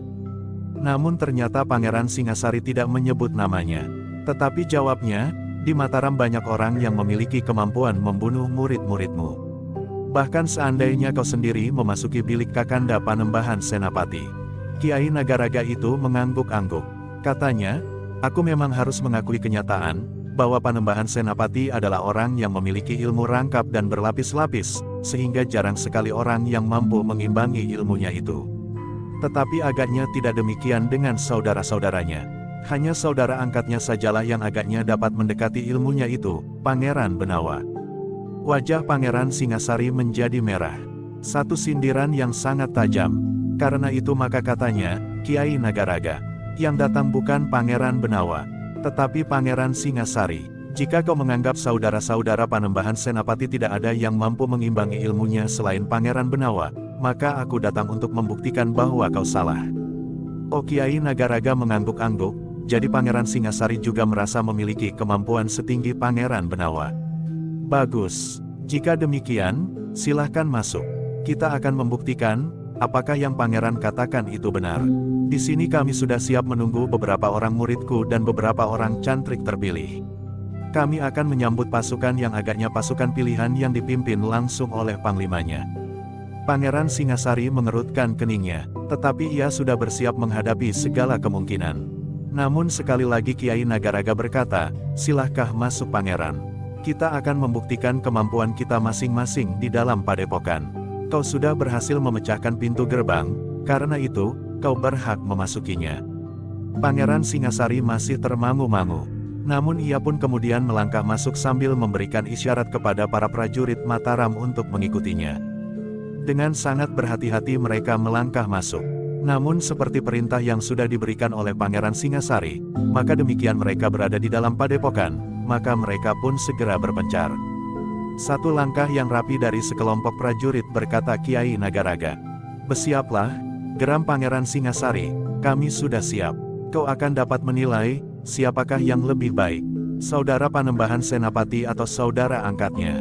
Kiai Nagaraga tertawa, katanya, sebenarnya aku pun kurang tahu pasti, seberapa tinggi ilmu Pangeran Benawa. Tetapi jika kau memang memiliki ilmu yang lebih tinggi, syukurlah. Kita akan mempunyai banyak waktu untuk bermain-main. Pangeran dan juga aku tidak akan mencemaskan orang-orang kita masing-masing di bagian-bagian dari padepokan. Mereka adalah orang-orang yang bertanggung jawab. Jika mereka kalah, biarlah kekalahan itu dipertanggungjawabkan. Sedangkan jika mereka menang, maka biarlah mereka berbangga dengan kemenangan mereka setiap bagian dari padepokan ini. Bagus, berkata Pangeran Singasari, tetapi dengarlah dahulu pesan yang aku bawa. Panembahan Senapati memerintahkan kalian untuk menyerah. Tetapi jika kalian tidak mau menyerah, maka segala kebijaksanaan ada di tanganku. Bagus sekali, berkata Kiai Nagaraga, sekarang Pangeran sudah berhadapan dengan kami, orang-orang dari perguruan Nagaraga. Kami tidak menyerah, kami sudah berani melakukan satu langkah yang kami sadari akan berakibat seperti ini. Tetapi ketahuilah Pangeran, bahwa kami, Nagaraga tidak sendiri. Aku tahu, jawab Pangeran Singasari, tetapi kau pun harus menyadari, bahwa kau tidak akan mendapatkan apa yang dijanjikan kepadamu seandainya kau mampu membunuh Panembahan Senapati. Kau tidak akan dapat mendapat kedudukan apapun juga dari Panembahan Madiun. Bahkan mungkin kau akan dilemparkan ke tempat sampah sebagai seorang pengkhianat. Kiai Nagaraga tertawa, katanya, luar biasa, agaknya bukan rahasia lagi bahwa sikap Panembahan Madiun terhadap Mataram sudah diketahui. Tetapi jika kau anggap bahwa aku tidak akan berarti kelak, kau salah pangeran. Atau barangkali kau sekedar ingin membuat kesan, bahwa kerjaku akan sia-sia sehingga aku akan menarik diri. Jantung Pangeran Singasari menjadi semakin bergetar. Kemarahannya seakan-akan sudah tidak tertahankan lagi. Tetapi tiba-tiba saja ia teringat, justru kata-kata Kiai Nagaraga, bahwa seorang senapati tidak boleh kehilangan nalar karena kemarahan. Sebelumnya Pangeran Singasari pun tahu akan hal itu. Namun kadang-kadang ia lupa diri dan kemarahan itu melonjak begitu saja. Namun berhadapan dengan orang yang menyebut dirinya Nagaraga itu Pangeran Singasari benar-benar harus berhati-hati. Menilik sikap dan tatapan matanya maka Kiai Nagaraga adalah orang yang memiliki ilmu yang sangat tinggi. Hampir di luar sadarnya Pangeran Singasari berpaling ke arah Kiai Gringsing. Kiai Gringsing memang nampak lebih tua dari orang itu. Garis-garis di wajah Kiai Gringsing pun nampak lebih dalam. Tubuhnya pun tidak lagi nampak sekuat orang yang menyebut dirinya Nagaraga itu. Namun Pangeran Singasari mengerti, bahwa Kiai Gringsing itu pun memiliki ilmu yang jarang ada bandingnya. Namun bagaimanapun juga ternyata seseorang tidak akan dapat menghindarkan diri dari ketuaan. Di samping Kiai Gringsing berdiri Ki Jayaraga yang nampak lebih muda sedikit dari Kiai Gringsing. Hanya sedikit, sedangkan kemudian berdiri Sabung Sari, Gelagah Putih dan Raden Rangga di antara prajurit-prajurit Mataram yang bersiaga sepenuhnya. Dalam pada itu Pangeran Singasari pun berkata dengan nada rendah, "Kiai Nagaraga, sekali lagi aku perintahkan kau menyerah atas nama Panembahan Senapati yang berkuasa di Mataram." "Maaf Raden, aku sudah bertekad untuk menyatukan diri dengan Madiun meskipun padepokanku ini terletak di sebelah barat Bengawan. Jika Madiun sekarang belum bergerak, tentu hanya soal waktu. Bahkan mungkin sekarang pasukan Madiun sudah siap untuk menggempur Mataram," jawab Kiai Nagaraga. Tetapi Pangeran Singasari menggeleng. Katanya, "Kau salah Kiai. Mungkin sekarang Pamanda Panembahan Madiun sedang menyesali rencana yang meskipun baru didengar oleh beberapa orang. Sementara itu kau telah dengan tergesa-gesa menjual jasa untuk mendapat pujian dan barangkali kedudukan kelak. Tetapi kau akan menyesal sepanjang hidupmu, seandainya hari ini kau terlepas dari maut, bahwa ternyata Panembahan Madiun tidak berbuat apa-apa." "Kau memang pandai bergurau Pangeran Singasari." Kiai Nagaraga tersenyum, "Memang mungkin permainan kanak-kanak akan terjadi seperti yang kau katakan. Jarak yang memang ada di antara Pamanda Panembahan Madiun dan Kakang Mas Panembahan Senapati bukan menjadi semakin jauh, tetapi keduanya sudah saling mengadakan pendekatan," berkata Pangeran Singasari pula. Kiai Nagaraga tertawa, katanya, "Sudahlah Pangeran, jangan merajuk seperti itu. Sekarang kita berhadapan di medan, sementara orang-orang kami masing-masing telah bertempur. Mungkin 1-2 orang telah terbunuh, baik prajurit Mataram maupun orang-orang Nagaraga. Tetapi itu wajar sekali." Kiai Nagaraga berhenti sejenak, lalu, "Nah sekarang kita yang akan bertempur. Mungkin aku, tetapi mungkin Pangeran akan mati. Mungkin orang-orang padepokan ini akan tumpas, tetapi mungkin pula semua prajurit Mataram yang datang ke padepokan ini tidak akan kembali." Pangeran Singasari mengangguk-angguk, katanya, "Baik, baik." Sejenak ia terdiam, namun kemudian Pangeran Singasari segera memberikan aba-aba dengan isyarat tangannya. Ketika ia merentangkan tangannya, maka para prajurit yang berada dalam kelompok itu pun mulai bergerak. Mereka berpencar semakin jauh, sehingga jarak yang satu dengan yang lain menjadi semakin panjang. Sabung Sari mengenali juga isyarat itu, tetapi ia tidak dapat ikut melakukannya, karena Pangeran Singasari tidak memasangnya dalam pasukannya. Dalam pada itu sekali lagi Kiai Nagaraga memuji, satu gerakan prajurit yang rapi tetapi katanya selanjutnya, namun hanya menarik dalam pertunjukan ketangkasan di alun-alun dalam upacara kebesaran. Tidak untuk dipamerkan di medan perang. Darah Pangeran Singasari memang terasa hampir mendidih. Bahkan Raden Rangga pun rasa-rasanya tidak sabar lagi. Kata-kata Kiai Nagaraga itu benar-benar membuat hatinya menjadi panas, sehingga ia pun telah bergeser setapak. Namun Gelagah Putih telah menggamitnya sambil berdesis, "Kita hanya boleh bergerak jika kita mendapat perintah." Gelagah Putih menyadari, betapa perasaan Raden Rangga telah bergejolak ketika ia mendengar anak muda itu gemeretak. Tetapi Raden Rangga memang harus menahan dirinya, jika ia tidak ingin justru dibentak oleh Pangeran Singasari sendiri. Ketika tangan Pangeran Singasari keduanya terangkat ke atas, maka para prajurit Mataram itu pun mulai melangkah mendekati lawan. Namun mereka masih tetap berhati-hati. Mereka menyadari bahwa orang-orang padepokan itu mampu melontarkan serangan yang dahsyat dari jarak jauh sebagaimana mereka menyerang Raden Rangga ketika anak muda itu menengok dari atas dinding. Namun dalam pada itu, ketika Kiai Nagaraga melihat pasukan Mataram dalam kelompok yang dipimpin langsung itu bergerak, justru tertawa. Katanya, ternyata Mataram memang memiliki prajurit-prajurit yang mapan dalam gelar. Meskipun kelompok ini hanya kecil, namun yang nampak adalah bayangan gelar Wulan Tumanggal. Persetan, gertak Pangeran Singasari, kita akan segera bertempur. Kenapa kau tidak melontarkan lagi seranganmu yang dahsyat dari tempatmu? Kiai Nagaraga itu tiba-tiba mengerutkan keningnya. Namun kemudian sambil tersenyum ia berkata, ternyata orang yang dapat menghindari seranganku adalah seorang laki-laki remaja. Bukan main, bukankah anak itu yang tadi memanjat dinding? Pangeran Singasari memang ragu-ragu untuk menjawab. Bagaimanapun juga Raden Rangga adalah kemenakannya. Ia tidak ingin perhatian lawannya apalagi Kiai Nagaraga sendiri tertuju kepada Raden Rangga. Namun ternyata Raden Rangga sendirilah yang menjawabnya. Kiai heran.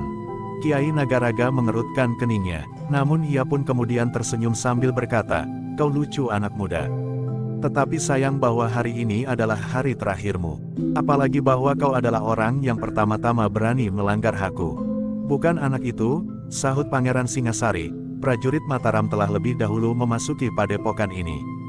Tetapi tidak di padepokan induk ini wajah Kiai Nagaraga nampak berkerut. Semua adalah tanggung jawabku, berkata Pangeran Singasari. Kiai Kringsing mengerutkan keningnya. Ketika memandang Ki Jayaraga, orang tua itu pun mengangguk kecil. Keduanya memang agak bingung menanggapi sifat Pangeran Singasari yang kadang-kadang seakan-akan sama sekali tidak menghiraukan dan apalagi bertanggung jawab terhadap orang-orangnya. Tetapi tiba-tiba saja ia menunjukkan sifat kepemimpinannya yang besar. Keluarga Panembahan Senapati terdiri dari orang-orang yang sulit untuk dijajaki, berkata Kiai Kringsing di dalam hatinya. Apakah Pangeran Mangkubumi, adik Pangeran Singasari juga mempunyai sifat seperti ini? Menurut pendengaranku, Pangeran Mangkubumi meskipun lebih muda, tetapi agak lebih tenang dari Pangeran Singasari. Terlebih-lebih lagi adalah kakak Pangeran Singasari, adik Panembahan Senapati yang bergelar Pangeran Gagak Baning. Sementara itu Kiai Nagaraga pun agaknya telah bersiap pula. Karena Pangeran Singasari yang telah berdiri di hadapannya, maka ia pun telah bersiap untuk bertempur melawan Pangeran Singasari. Sementara itu pasukan Mataram pun telah bergeser semakin dekat. Para perwira di dalam pasukan itu sadar, bahwa mereka akan lebih banyak tergantung kepada kemampuan mereka secara pribadi. Mereka tidak akan banyak tergantung kepada bayangan gelar Wulan Tumanggal yang kecil itu. Demikianlah, maka ketika Pangeran Singasari kemudian memberi isyarat, maka pasukan Mataram itu langsung telah menyerang para penghuni padepokan yang lebih banyak menunggu. Namun pada saat terakhir mereka pun telah bergeser memencar pula untuk menghadapi lawan masing-masing. Jumlah para murid terpilih dan para cantrik yang ada di padepokan induk itu pun ternyata lebih banyak dari para perwira dan prajurit dari Mataram. Namun para prajurit dari Mataram memang telah bersiap menghadapi mereka. Kiai Kringsing dan Ki Jayaraga sempat memperhatikan medan itu secara keseluruhan. Menurut perhitungan mereka, para cantrik bukannya orang-orang yang sudah matang. Mereka adalah orang-orang yang baru memiliki ilmu dasar dari padepokan Nagaraga. Namun yang lain agaknya mempunyai ilmu dalam tataran yang berbeda-beda. Bahkan menilik wujudnya, ada 1-2 orang yang agaknya merupakan murid yang sudah menyerap seluruh ilmu dari Nagaraga meskipun belum sempat dikembangkan sebagaimana para murid yang sudah diberi wewenang untuk mengendalikan bagian dari perguruan Nagaraga itu. Ketika para prajurit dari Mataram telah bertempur, maka Pangeran Singasari pun telah bersiap menghadapi pemimpin tertinggi dari Nagaraga yang juga disebut Kiai Nagaraga itu. Sementara itu Kiai Kringsing, Ki Jayaraga, Sabung Sari, Gelagah Putih dan Raden Rangga masih juga ragu-ragu. Apakah perintah Pangeran Singasari itu berlaku juga bagi mereka? Ketika para prajurit Mataram telah bertempur melawan para penghuni padepokan itu dalam jumlah yang lebih banyak, sementara 5 orang di antara mereka dari kelompok itu masih berdiri termangu-mangu, maka Pangeran Singasari pun berkata, "Hei, kenapa kalian belum berbuat sesuatu? Betapa tinggi ilmu kalian, tetapi jika tidak kalian pergunakan, maka ilmu itu tidak akan ada artinya." Kiai Kringsing menarik nafas dalam-dalam. Sikap Pangeran Singasari kadang-kadang memang menyinggung perasaan. Tetapi dalam keadaan itu, mereka harus melupakannya. Mereka sudah berada di hadapan hidung lawan. Karena itu, Maka kelima orang itu pun tidak menghiraukan lagi sikap Pangeran Singasari. Mereka pun segera bersiap-siap menghadapi segala kemungkinan. Namun dalam pada itu, rasa-rasanya Kiai Gringsing selalu dibayangi oleh kecemasan melihat sikap dan sorot mata Kiai Nagaraga yang harus melawan Pangeran Singasari. Rasa-rasanya Pangeran Singasari masih belum cukup matang untuk menghadapinya. Meskipun demikian Kiai Gringsing yang tua itu tidak mengatakan sesuatu. Tetapi Kiai Gringsing berusaha untuk dapat selalu berada di dekat Pangeran Singasari. Meskipun Pangeran Singasari seakan-akan telah menempatkan dua orang perwira terpilihnya yang bersama-sama telah memecahkan pintu gerbang untuk menjadi senapati pengapitnya, namun ilmu kedua senapati itu bagi Kiai Gringsing memang masih terlalu muda. Dengan segala macam cara Kiai Gringsing telah mendapatkan seorang lawan yang meskipun belum mencapai pertengahan abad, namun tampaknya ia adalah murid yang sudah terhitung mapan dari Kiai Nagaraga. Dengan demikian, maka Kiai Gringsing mendapat kesempatan untuk bertempur di dekat Pangeran Singasari, di sebelah salah seorang dari kedua senapati pengabit itu. Ketika Kiai Gringsing bergeser mendekati Pangeran Singasari, maka ia telah berbisik di telinga Ki Jayaraga, "Tolong, awasi anak-anak itu. Aku akan berusaha berada di dekat Pangeran Singasari." Ki Jayaraga mengangguk, tetapi ia pun berdesis, "Bagaimana jika aku sendiri digulung oleh ilmu orang-orang Nagaraga?" "Kau akan menjadi nasi golong," jawab Kiai Gringsing sambil tersenyum. Ki Jayaraga pun tersenyum. Namun ia pun kemudian telah bergeser untuk selalu berada di dekat anak-anak muda yang datang bersamanya. Dengan demikian maka pertempuran pun telah menjalar ke setiap orang. Kiai Gringsing yang tua itu harus berusaha mengimbangi tata gerak lawannya yang keras. Namun karena kemampuan ilmu yang ada di dalam dirinya, maka Kiai Gringsing ternyata mampu bergerak dengan cepat. Meskipun menilik wujud wadaknya, Kiai Gringsing seharusnya sudah menjadi semakin lemah. Namun Kiai Gringsing masih merupakan seorang yang selalu mampu mengimbangi kemampuan ilmu lawannya. Betapapun lawannya meningkatkan kemampuannya, namun kemampuan itu sama sekali tidak berhasil melampaui kemampuan orang tua itu. Bahkan kadang-kadang lawan Kiai Gringsing itu terkejut dan terpaksa meloncat menghindar jika tiba-tiba saja Kiai Gringsing mendesaknya. Namun Kiai Gringsing masih selalu menahan dirinya. Yang penting baginya bukannya lawannya itu, tetapi ia selalu mengamati pertempuran antara Pangeran Singasari dan Kiai Nagaraga yang telah berkobar pula. Namun agaknya keduanya juga masih berusaha untuk saling menjajaki kemampuan lawan. Di bagian lain, Sabung Sari, Gelaga Putih dan Raden Rangga telah bertempur pula.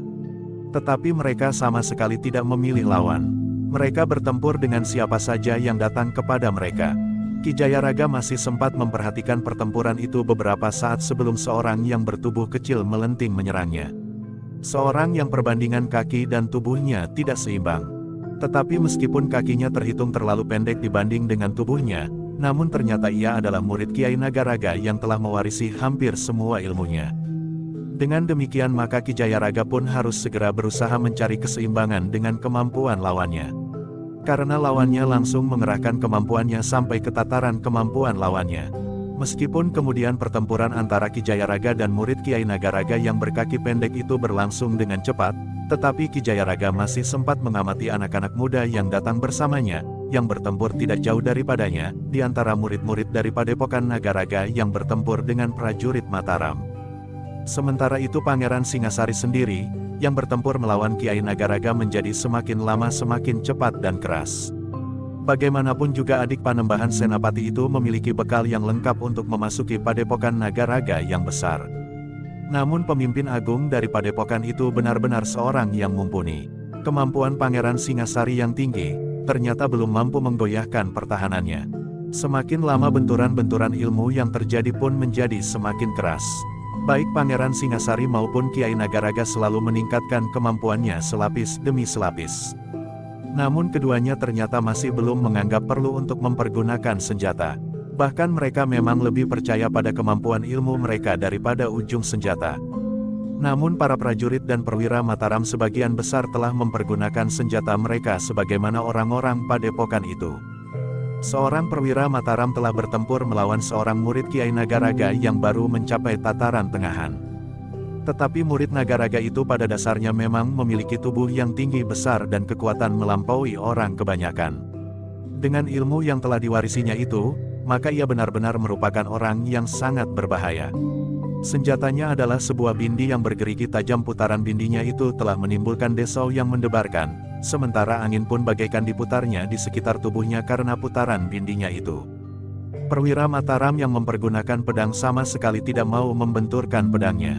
Perwira itu sadar akan kekuatan lawannya, sehingga karena itu, maka ia pun telah melawan kekuatan itu dengan kecepatan dan keterampilan ilmu pedangnya. Di bagian lain dari pertempuran itu, seorang murid Kiai Nagaraga yang telah memiliki landasan ilmu yang kuat, telah berhasil mendesak lawannya. Seorang perwira Mataram hampir saja disambar tombak bertangkai pendek. Namun perwira itu masih sempat melenting menjauh. Tetapi lawannya tidak membiarkannya lepas. Dengan serta-merta ia telah memburunya dengan ujung tombak yang teracu. Namun para prajurit Mataram memiliki keterampilan bertempur dalam kelompok-kelompok. Karena itu, selagi orang bertombak itu berusaha untuk menghabisi lawannya, seorang perwira yang semakin terdesak, maka tiba-tiba serangan yang lain telah datang menyambarnya. Untunglah bahwa ia masih sempat menghindar, sehingga ujung pedang seorang perwira yang lain tidak mengoyak dadanya. Namun demikian ia pun berkata, "Kau curang. Kau tidak bertempur secara jantan. Kami adalah sekelompok prajurit yang berada di medan perang. Kami bukan sedang berperang tanding," sahut perwira yang menyerangnya. "Lalu, lihat, apakah para cantrik dari padepokan ini juga bersikap jantan? Mereka telah mengeroyok para prajurit Mataram. Bahkan ada yang berkelompok sampai 3 orang melawan seorang prajurit. Jumlah kami memang lebih banyak," jawab murid Nagaraga itu. "Bagi seorang prajurit, yang penting bukan jumlahnya, tetapi kemampuan bertempur dalam kelompok itu," jawab perwira itu. Murid Nagaraga itu tidak menjawab lagi. Tetapi ia pun telah meloncat menyerang prajurit yang telah menggagalkan usahanya membunuh lawannya itu. Dengan demikian maka pertempuran pun menjadi semakin lama semakin sempit. Orang-orang padepokan Nagaraga ternyata sebagaimana perguruan-perguruan yang lain, kemampuan dan ilmunya bertataran panjang. Ada yang baru mulai, ada yang sudah menginjak jenjang pertengahan, ada yang sudah mulai mendalami ilmunya, dan bahkan ada yang telah mewarisi semua ilmu gurunya. Tetapi orang-orang terpenting dari perguruan itu telah berada di bagian-bagian yang dipisahkan oleh dinding-dinding meskipun masih berada di lingkungan padepokan Nagaraga itu. Namun demikian, beberapa orang memang telah membuat para perwira Mataram menjadi gelisah. Murid-murid terbaik di bawah mereka yang berhak berdiri sendiri dalam lingkungan padepokan itu telah membuat para perwira harus menempuh berbagai cara untuk menghubungi mereka. Secara pribadi mereka memang memiliki kemampuan lebih baik dari para perwira. Sementara jumlah para cantrik pun melampaui jumlah prajurit Mataram yang lain. Tetapi di antara prajurit Mataram itu terdapat beberapa orang yang berilmu tinggi, namun masih belum mempergunakan kemampuan mereka sepenuhnya. Mereka justru baru menahan serangan orang-orang yang datang kepada mereka. Tetapi mereka masih belum memilih lawan selain Kiai Gringsing. Tetapi yang penting bagi Kiai Gringsing adalah bahwa ia bertempur dekat dengan Pangeran Singasari. Beberapa saat kemudian, maka ternyata bahwa orang-orang padepokan yang jumlahnya lebih banyak, serta beberapa orang murid yang memiliki kemampuan secara pribadi lebih tinggi itu, berhasil mendesak para prajurit Mataram.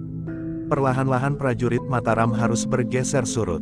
Para perwira yang bertempur melawan 1 atau 2 orang cantrik memang mampu bertahan dan bahkan mampu mengatasi para cantrik itu.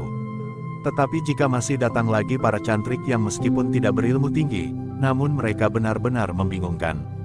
Sedangkan beberapa orang murid Kiai Nagaraga benar-benar memiliki ilmu yang lebih tinggi dari para perwira, sehingga para perwira harus mempergunakan kemampuan mereka bertempur dalam kelompok-kelompok tertentu yang saling bersilang lawan.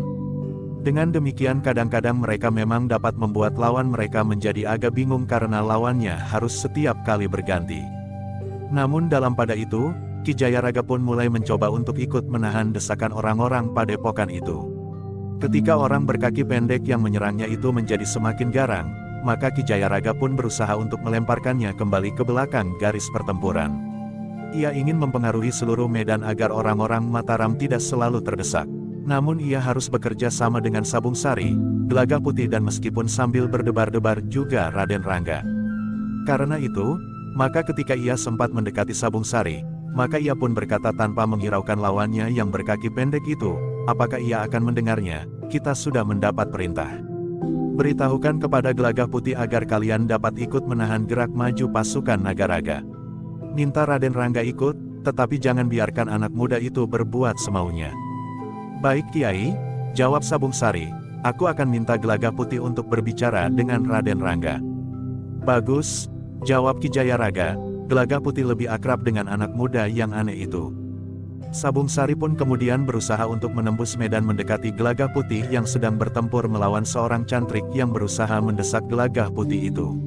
Sementara itu Gelagah Putih sendiri yang masih ragu-ragu apakah yang sebaiknya dilakukan justru karena sikap Pangeran Singasari, tidak segera mengambil langkah-langkah penting. Ia berada pada garis pertempuran, hingga karena pasukan Mataram tergeser surut, maka ia pun ikut pula terdesak mundur. Sabung Sari pun kemudian memberitahukan kepada Gelagah Putih pesan Ki Jayaraga yang agaknya telah memutuskan untuk mengambil langkah-langkah tanpa menunggu isyarat apapun juga. Beritahu Raden Rangga pesan Sabung Sari, tetapi jangan biarkan anak muda itu bertindak berlebihan. Hal itu akan dapat memancing kemarahan Pangeran Singasari. Baik, sahut Gelagah Putih sambil menghadapi cantrik yang sibuk menyerangnya. Sabung Sari pun kemudian telah bergeser pula. Ia pun telah mendapat lawan seorang cantrik. Sementara itu seorang prajurit Mataram mengalami kesulitan ketika dua orang cantrik bersama-sama menyerangnya. Ketika Gelagah Putih kemudian berusaha mendekati Raden Rangga, maka seorang perwira tiba-tiba saja membentaknya, "Kau mau kemana hei? Lari!" Gelagah Putih mengerutkan keningnya. Perwira itu sendiri sibuk bertempur dengan mengerahkan segenap kemampuannya. Ia harus melawan 3 orang murid yang nampaknya telah menyelesaikan beberapa tataran permulaan olah kanuragan. Sehingga dengan demikian, maka para murid itu sudah memiliki kemampuan bermain senjata. "Aku akan menghubungi Raden Rangga," jawab Gelagah Putih. "Kau berada di medan pertempuran," geram perwira yang terdesak itu. Gelagah Putih termangu-mangu sejenak. Namun tiba-tiba saja ia merasa jengkel kepada perwira yang membentaknya itu. Karena itu maka ia ingin menunjukkan sesuatu kepada perwira itu. Dengan serta-merta Gelagah Putih melompat memasuki arena pertempuran perwira itu. Dengan serta-merta, maka Gelagah Putih telah mengerahkan kemampuannya. Dengan landasan ilmunya ia pun telah berloncatan di sekitar perwira itu. Tangannya bagaikan menjadi 1000. Meskipun ia belum mengurai senjatanya, namun perwira itulah yang memberikan senjata kepadanya.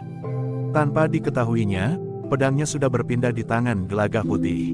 Sehingga dengan pedang itu Gelagah Putih telah bertempur melawan 3 orang murid Kiai Nagaraga. Perwira yang kehilangan pedangnya itu menjadi bingung. Tetapi ia pun kemudian melihat, ketiga orang murid itu telah terdesak mundur. 2 orang di antara mereka terluka, sementara seorang di antaranya berusaha untuk melindungi kedua kawannya yang terluka itu menarik diri. Gelagah Putih tidak mengejar mereka, namun ia pun kemudian telah menyerahkan pedang itu kembali kepada perwira yang sedang kebingungan. Nampaknya ia bukan perwira yang memiliki kemampuan bertempur secara pribadi dengan baik meskipun barangkali ia memiliki kemampuan dalam perang gelar dan mengatur gerak pasukan. Gelagah Putih tidak berbicara sepatah kata pun. Ia pun kemudian meninggalkan perwira itu untuk menemui Raden Rangga.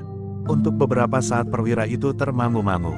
Ia sama sekali tidak mengira bahwa anak muda itu memiliki kemampuan yang demikian tingginya sehingga membuatnya agak bingung untuk menilainya. Namun ia pun segera sadar bahwa pertempuran masih berlangsung. Karena itu, maka ia pun segera mengangkat pedangnya dan memasuki arena menyusup di antara para prajurit Mataram yang dengan susah payah bertahan agar tidak terdesak terus. Ketika Gelagah Putih mendekati Raden Rangga, maka Raden Rangga nampaknya masih saja bermain-main dengan para cantrik. Raden, berkata Gelagah Putih, sebagaimana Raden lihat, pasukan Mataram telah terdesak. Tetapi dengan acuh tak acuh Raden Rangga menjawab, biar saja. Bukankah semuanya tanggung jawab Pamanda Pangeran Singasari? Memang benar Raden, tetapi bagaimana dengan para prajurit Mataram? Kita masih belum sempat mengamati pertempuran di bagian-bagian lain dari padepokan ini. Jika mereka juga terdesak, maka prajurit Mataram yang ada di sini akan tertumpas habis. Mungkin kita dapat meloloskan diri, tetapi apakah kita akan membiarkan korban yang demikian banyaknya? Jadi maksudmu, aku harus membunuh sebanyak-banyaknya? Bertanya Raden Rangga. Bukan maksudku, tetapi setidak-tidaknya kita berusaha agar pasukan Mataram tidak terdesak dan berhasil menguasai padepokan ini, jawab Gelagah Putih. Bukankah kita boleh berbuat sesuatu setelah ada perintah Pamanda Pangeran? Bertanya Raden Rangga sambil meloncat kian kemari. Bahkan ketika Gelagah Putih pun diserang pula, ia pun harus menghindar juga. Tetapi Gelagah Putih itu berkata, bukankah perintah untuk bertempur itu sudah dijatuhkan? Dan bukankah aku juga sudah bertempur mati-matian? Jawab Raden Rangga. Para cantrik yang bertempur melawan Raden Rangga itu menjadi muak mendengar percakapan itu. Seorang cantrik tiba-tiba membentak, "Jangan banyak bicara. Sebentar lagi kau akan mati di sini." Tetapi cantrik itu terkejut. Demikian mulutnya terkatup, tiba-tiba saja terasa mulutnya menjadi panas. 3 giginya terlepas dan darah pun mengalir dari sela-sela bibirnya. "Gila," geram cantrik itu. "Jangan mengumpat lagi agar tidak semua gigimu terlepas," berkata Raden Rangga. Raden berkata Gelagah Putih kemudian, "Kita wajib untuk berusaha menahan agar pasukan Mataram tidak terdesak terus. Korban telah berjatuhan, sementara sebenarnya kita mampu untuk menghindarkannya. Tetapi bukan berarti bahwa Raden harus membunuh lawan-lawan Raden." Raden Rangga termangu-mangu. Namun ketika Raden Rangga akan menjangkau tongkat peringgadingnya yang terselip di punggung, Gelagah Putih bertanya, "Apa yang akan Raden lakukan?" "Tidak untuk membunuh," jawab Raden Rangga. Gelagah Putih menarik nafas dalam-dalam. Sementara itu ia mendengar cantrik yang lain mengumpat, "Kau kira aku apa he? Ketika aku melihat kau bertempur tanpa senjata, kau bagiku adalah orang yang sangat sombong, sehingga aku benar-benar ingin membunuhmu. Dan sekarang kau akan mempergunakan tongkat peringgading itu." Raden Rangga tertawa. Katanya, "Tongkat ini bukan kebanyakan tongkat. Jika mendung tebal, dan tongkat ini diacungkan ke langit, mungkin hujan akan turun." "Anak gila," geram cantrik itu sambil mengayunkan senjatanya, sebuah bindi yang berat. Namun cantrik itu benar-benar dicengkam keheranan. Raden Rangga telah menangkis bindi yang berat dan terayun deras itu benar-benar dengan tongkat bambunya. Ternyata benturan yang terjadi, seakan-akan telah mematahkan tangan cantrik itu. Jari-jarinya tidak sempat berpegangan kuat-kuat pada bindinya, sehingga senjatanya yang mengerikan itu telah terjatuh. Raden Rangga tertawa-tawa, sementara Gelagah Putih masih harus menghindari serangan-serangan seorang cantrik yang bersenjata parang. "Ambillah," berkata Raden Rangga. Cantrik itu termangu-mangu, sementara tangannya benar-benar terasa akan terlepas. "Ambil, jika kau tidak mau mengambil bindimu, aku bunuh kau," ancam Raden Rangga. Cantrik yang kebingungan itu memang mengambil bindinya, tetapi tangannya tidak mampu lagi mengayunkannya. Karena itu, maka ia mencoba memegang dan mempergunakannya dengan tangan kirinya. "Bagus," berkata Raden Rangga, "jika gurumu cermat, maka tangan kanan dan kiri tidak akan banyak berbeda kemampuannya mempermainkan senjata. Karena itu, sekarang pergunakan tangan kirimu jika tangan kananmu sakit." Tetapi cantrik itu tetap termangu-mangu. Dengan tangan kanannya tidak mampu melawan tongkat peringgading yang aneh itu. Apalagi dengan tangan kirinya. Karena ia masih saja ragu-ragu, maka tiba-tiba saja Raden Rangga membentaknya, "Jika kau tidak berani lagi, pergi." Cantrik itu terkejut. Ketika Raden Rangga mengangkat peringgadingnya, maka tiba-tiba cantrik itu telah berlari. "Jangan menakut-nakuti seperti itu," Raden berkata Gelagah Putih yang mendekatinya. Raden Rangga tersenyum. Namun ia pun kemudian bersiap menghadapi lawan berikutnya. Gelagah Putih yang melihat Raden Rangga sudah siap untuk bertempur lebih keras, kemudian berkata, "Aku akan bergeser lagi Raden. Kita memang membuat jarak agar kita dapat membantu para prajurit untuk menahan orang-orang Nagaraga." "Baik," jawab Raden Rangga, "aku akan mengingat pesanmu. Bertempur, bertahan tanpa membunuh." Begitu. Gelagah Putih menarik nafas dalam-dalam. Namun ia tidak menjawab lagi. Sejenak kemudian Gelagah Putih telah bergeser lagi. Di bagian lain dari pertempuran itu, terasa orang-orang Nagaraga masih mendesaknya. Tetapi beberapa langkah dari tempat itu, keadaannya sudah agak berbeda. Ki Jayaraga yang bertempur di antara para prajurit Mataram, telah membuat beberapa orang perwira menjadi heran. Setiap kali lawan Ki Jayaraga selalu terlempar menjauh. Bahkan murid Nagaraga yang berkaki pendek telah membawa seorang kawannya. Meskipun demikian, mereka tidak banyak berarti buat Ki Jayaraga. Sebelah lain Sabung Sari pun berusaha untuk menyerap beberapa orang cantrik untuk menghadapinya, agar mereka tidak terlalu banyak mengerumuni para perwira yang harus bertempur dengan mengerahkan segenap kekuatan. Sabung Sari tidak ingin membuat Pangeram Ram dengan sorot matanya. Tetapi ia telah mempergunakan senjata sebagaimana dipergunakan oleh para prajurit. Dengan pedang di tangan Sabung Sari menahan desakan orang-orang Nagaraga. Ternyata di sayap yang sebelah, yang diperkuat dengan Sabung Sari, Gelagah Putih dan Raden Rangga, apalagi Ki Jayaraga telah banyak terjadi perubahan. Jika di sayap yang lain orang-orang Nagaraga masih sempat mendesak orang-orang Mataram, namun di sayap sebelah, justru para prajurit Mataramlah yang mendesak orang-orang Nagaraga. Beberapa orang murid Nagaraga yang memiliki kemampuan yang tinggi, sempat menilai keadaan. Karena itu, maka mereka pun harus mengambil langkah-langkah. Seorang penghubung telah diperintahkan untuk menarik beberapa orang dari sayap yang terlalu kuat bagi para prajurit Mataram untuk bergeser ke sayap yang lain. Kiai Gringsing yang bertempur di sebelah Senapati Pengapit, melihat pergeseran itu. Namun ia memang tidak merasa perlu untuk menjadi cemas, karena di sisi itu terdapat Ki Jayaraga. Kiai Nagaraga sendiri masih bertempur dengan keras melawan Pangeran Singasari. Namun keduanya masih tetap saling menyerang, saling mendesak dan meningkatkan tataran ilmu mereka semakin tinggi. Sementara itu, Kiai Gringsing sendiri masih juga menghadapi salah seorang murid Kiai Nagaraga. Kiai Gringsing tidak dengan cepat berusaha mengakhiri pertempuran itu, karena dengan demikian ia sempat berada di dekat Pangeran Singasari. Namun lawan Kiai Gringsing yang garang itu menganggap bahwa meskipun Kiai Gringsing pada dasarnya mempunyai ilmu yang tinggi, tetapi ia sudah terlalu tua untuk bertempur di medan yang keras. Sehingga dengan demikian, maka lawan Kiai Gringsing itu memperhitungkan bahwa Kiai Gringsing pada suatu saat akan kehabisan tenaga. Dengan demikian, maka lawan Kiai Gringsing itu memang memancing agar orang tua itu bertempur dengan keras dan kasar, agar dengan demikian akan segera kehabisan tenaga. Tetapi ternyata bahwa Kiai Gringsing masih mampu mengimbanginya. Bahkan dengan tanpa menunjukkan tingkat ilmunya yang lebih tinggi. Beberapa orang murid Kiai Nagaraga memang telah bergeser dari sayap yang terlalu kuat, ke sayap yang lain. Seorang yang berwajah keras dengan bekas luka di keningnya berjalan dengan tenang mengamati pertempuran di sayap yang dianggap lemah itu. Ia tertegun ketika dilihat saudara seperguruannya yang berkaki pendek itu tidak segera mampu mengatasi seorang yang nampaknya telah menjadi tua. Orang ini agaknya berilmu tinggi, desisnya. Namun sebelum ia bertindak, seseorang telah menggamitnya sambil berkata, "Kau selesaikan para prajurit Mataram. Agaknya mereka tidak akan banyak memerlukan waktu bagimu. Biarlah orang ini aku hadapi."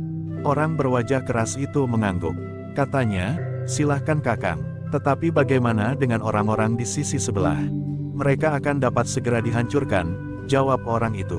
Sebenarnya lah bahwa beberapa orang murid yang sudah sampai pada tataran tertinggi, memiliki kemampuan secara pribadi melampaui para perwira dari Mataram. Bahkan dua orang perwira yang memiliki kekuatan raksasa, yang bersama-sama dengan Pangeran Singasari memecahkan pintu gerbang itu pun telah menghadapi lawan yang sangat berat. Ketika orang-orang yang datang kemudian melangkah mendekati Ki Jayaraga, maka orang berwajah kasar itu pun telah bergeser pula di sepanjang arena pertempuran. Orang yang mendekati Ki Jayaraga itu bertubuh kecil, tetapi agaknya ia mampu bergerak dengan kecepatan yang sangat tinggi. Dalam pada itu, Kiai Gringsing yang mengamati seluruh medan meskipun tidak dengan jelas, dapat menduga bahwa murid-murid Nagaraga itu rasa-rasanya memang terlalu banyak. Karena itu, maka ia pun berkata kepada diri sendiri, apakah benar di sini hanya ada seorang guru besar seperti Kiai Nagaraga itu? Namun Kiai Gringsing tidak bertanya kepada siapapun. Ia justru menduga bahwa tentu ada orang lain yang memiliki tataran yang hampir setingkat dengan Kiai Nagaraga itu sendiri. Tetapi agaknya tidak mudah untuk menemukannya. Ketika pertempuran kemudian menjadi semakin sengit, maka mulailah korban berjatuhan. Para murid dari Padepokan Nagaraga itu benar-benar telah membunuh. Para perwira yang terdesak, harus dengan sungguh-sungguh mengeterapkan kemampuan mereka bertempur dalam kelompok yang sangat terbatas. Dalam pertempuran yang semakin keras, maka semua orang telah mengerahkan kemampuan mereka semakin tinggi, sehingga dengan demikian para prajurit Mataram yang jumlahnya lebih sedikit itu semakin mengalami kesulitan. Namun karena beberapa orang telah bergeser dari sayap yang satu ke sayap yang lain, maka tekanan pun menjadi berkurang. Para perwira Mataram berusaha dengan segenap kemampuan mereka mengimbangi kekerasan dan kegarangan orang-orang Nagaraga. Pangeran Singasari sendiri memang harus bergeser surut setiap kali. Sebenarnya lah Pangeran Singasari juga menjadi gelisah melihat keadaan pasukannya. Ia memang kurang memperhitungkan kemungkinan jumlah yang lebih banyak dari lawannya. Bahkan sekali-sekali Pangeran Singasari juga memikirkan kelompok-kelompok pasukan yang terbagi di seluruh padepokan itu. Dalam pada itu, Sabung Sari yang menyadari keadaan merasa ikut dibebani tanggung jawab. Bagaimanapun juga ia adalah prajurit Mataram. Meskipun seakan-akan oleh Pangeran Singasari, ia tidak dihitung. Karena ia berasal dari kesatuan yang berbeda dari kesatuan yang telah ditunjuk untuk mengikuti Pangeran Singasari, tetapi ia tetap seorang prajurit yang mengemban tugas pengabdian bagi Mataram. Karena itu, maka ketika pertempuran menjadi semakin sengit, ia pun bergerak lebih cepat. Pedangnya terayun-ayun mengerikan, sehingga beberapa orang cantrik telah terluka karenanya. Ternyata Gelagah Putih pun berbuat sebagaimana dilakukan oleh Sabung Sari. Meskipun beberapa orang cantrik datang silih bergantian, tetapi Gelagah Putih tidak banyak mengalami kesulitan. Apalagi Raden Rangga, ia masih tetap bermain-main dengan tongkatnya. Beberapa kali ia telah melemparkan senjata lawan-lawannya. Yang bertempur semakin sengit adalah Ki Jayaraga. Lawannya yang bertubuh kecil itu menjadi heran, bahwa orang tua itu masih saja mampu mengimbangi ilmunya yang ditingkatkannya semakin tinggi.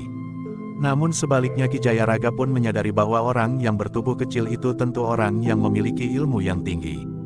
Menilik tata gerak dan sikapnya. Di luar dugaan Ki Jayaraga, orang itu tiba-tiba saja bertanya sambil meloncat menyerang, "Siapa kau, he? Dari mana kau berguru sehingga kau mampu bertahan untuk beberapa lama?" Ki Jayaraga mengerutkan keningnya, sambil mengelak ia menjawab tanpa merahasiakan diri, "Namaku Ki Jayaraga. Aku pernah berada di dalam lingkungan perguruan yang memang tidak banyak dikenal dan bahkan telah salah kedaden. Aku memimpikannya keluarga yang manis dari perguruanku. Namun di antara kami ternyata telah melakukan hal-hal yang tercela. Bajak laut, perampok dan orang-orang tamak. Persetan, geram orang bertubuh kecil itu, namamu baik, mirip dengan nama perguruan ini.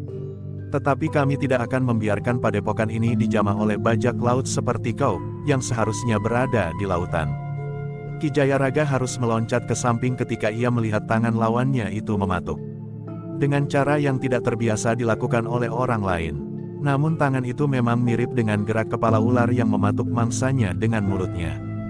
Perguruan ular ini memang sangat berbahaya, geram Ki Jayaraga, "Hei, Ki Sanak. Kau hanya dapat melakukan gerak-gerak seekor ular, atau kau pun memiliki racun yang tajam seperti tajamnya racun ular. Persetan," geram orang itu, "kau akan mati dengan cara apapun.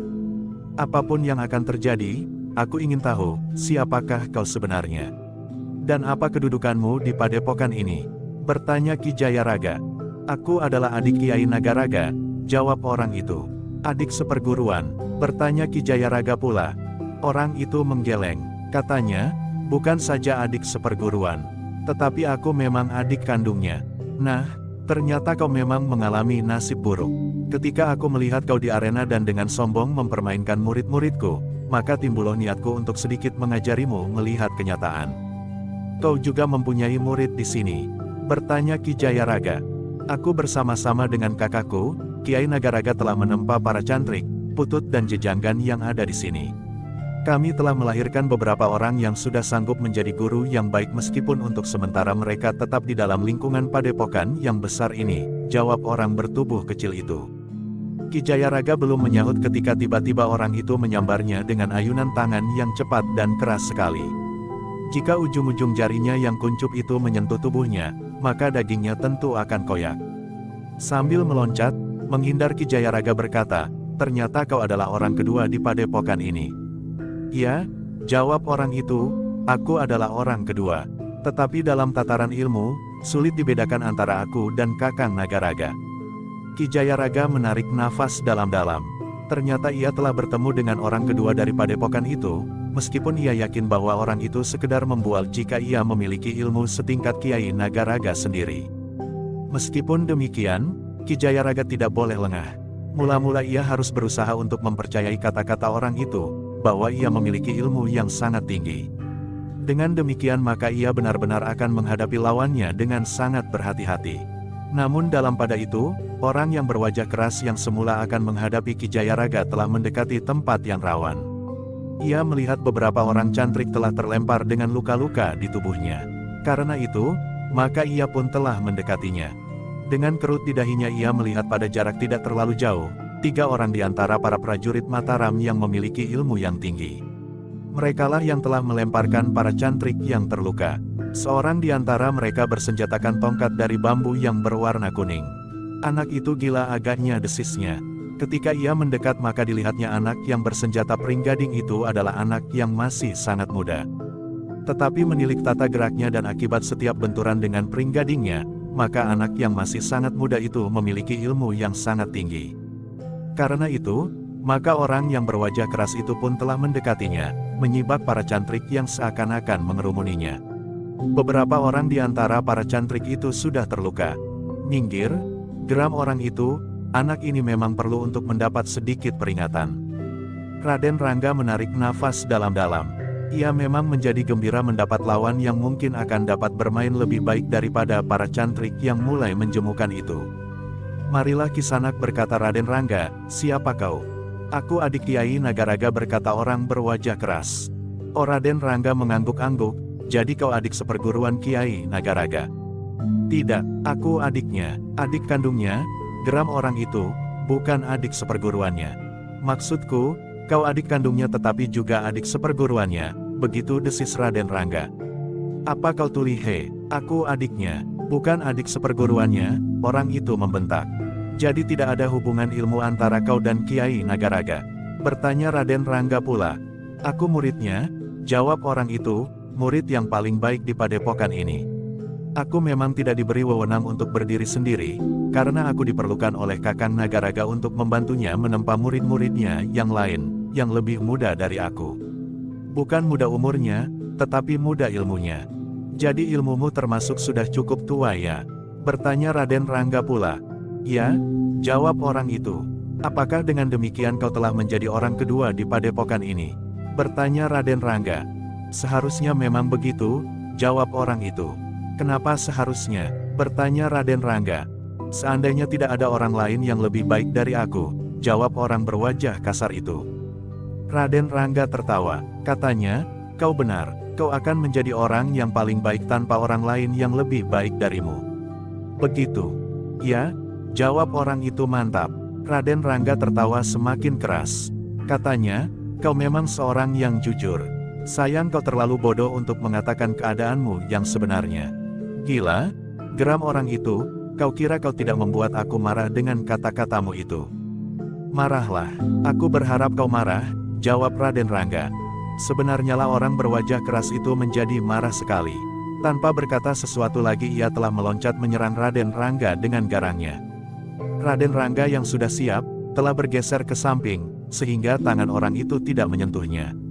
Bahkan Raden Rangga sempat membalas menyerang orang itu dengan tongkat bambunya mengarah ke tangan orang itu. Namun ternyata bahwa Raden Rangga tidak dapat menyentuhnya. Dengan cepat orang itu berhasil menarik tangannya sehingga tongkat Raden Rangga tidak mengenainya. Raden Rangga mengerutkan keningnya. Dengan demikian ia menyadari bahwa lawannya yang agak kedunguan itu ternyata memang memiliki ilmu yang tinggi. Agaknya ia memang adik Kiai Nagaraga yang juga menjadi muridnya. Sejenak kemudian keduanya telah terlibat dalam pertempuran yang sengit. Raden Rangga telah mengalami pertempuran melawan orang Nagaraga sebelumnya. Karena itu, maka ia pun sedikit banyak dapat mengenali tata gerak dari perguruan itu.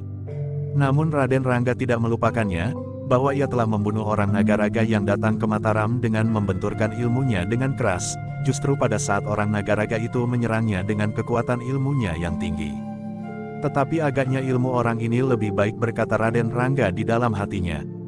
Sekilas Raden Rangga memang teringat pada mimpinya, tetapi ia pun kemudian tidak menghiraukannya lagi. Biarlah terjadi apa yang akan terjadi. Ternyata bahwa orang berwajah keras itu memang memiliki ilmu yang tinggi. Dengan kecepatan gerak dan kekuatannya ia telah melawan Raden Rangga dengan tanpa mempergunakan senjata. Mula-mula Raden Rangga tidak menghiraukannya. Ia masih saja mempergunakan tongkat bambunya.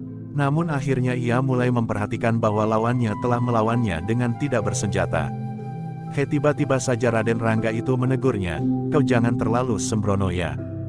"Kenapa?" bertanya orang itu. "Kenapa kau tidak bersenjata?" bertanya Raden Rangga. "Buat apa? Bertempur dengan cara apapun tidak penting, asal dapat mengalahkan lawannya.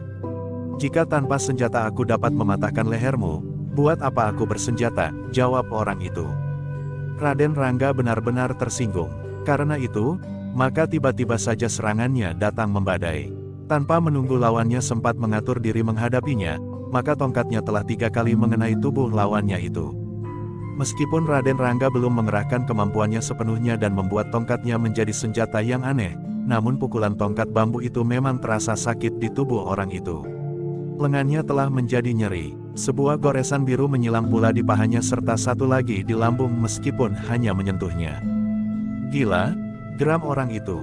Dengan mengerahkan segenap kemampuannya, maka orang itu telah bertempur semakin cepat. Ia mencoba menghindari serangan-serangan tongkat Raden Rangga. Tetapi ia tidak dapat bertahan untuk tetap berdiri pada sikap sombongnya. Jika ia tetap tidak bersenjata, maka tubuhnya akan diremukkan oleh tongkat bambu lawannya yang masih sangat muda itu. Bersambung ke jilid 219.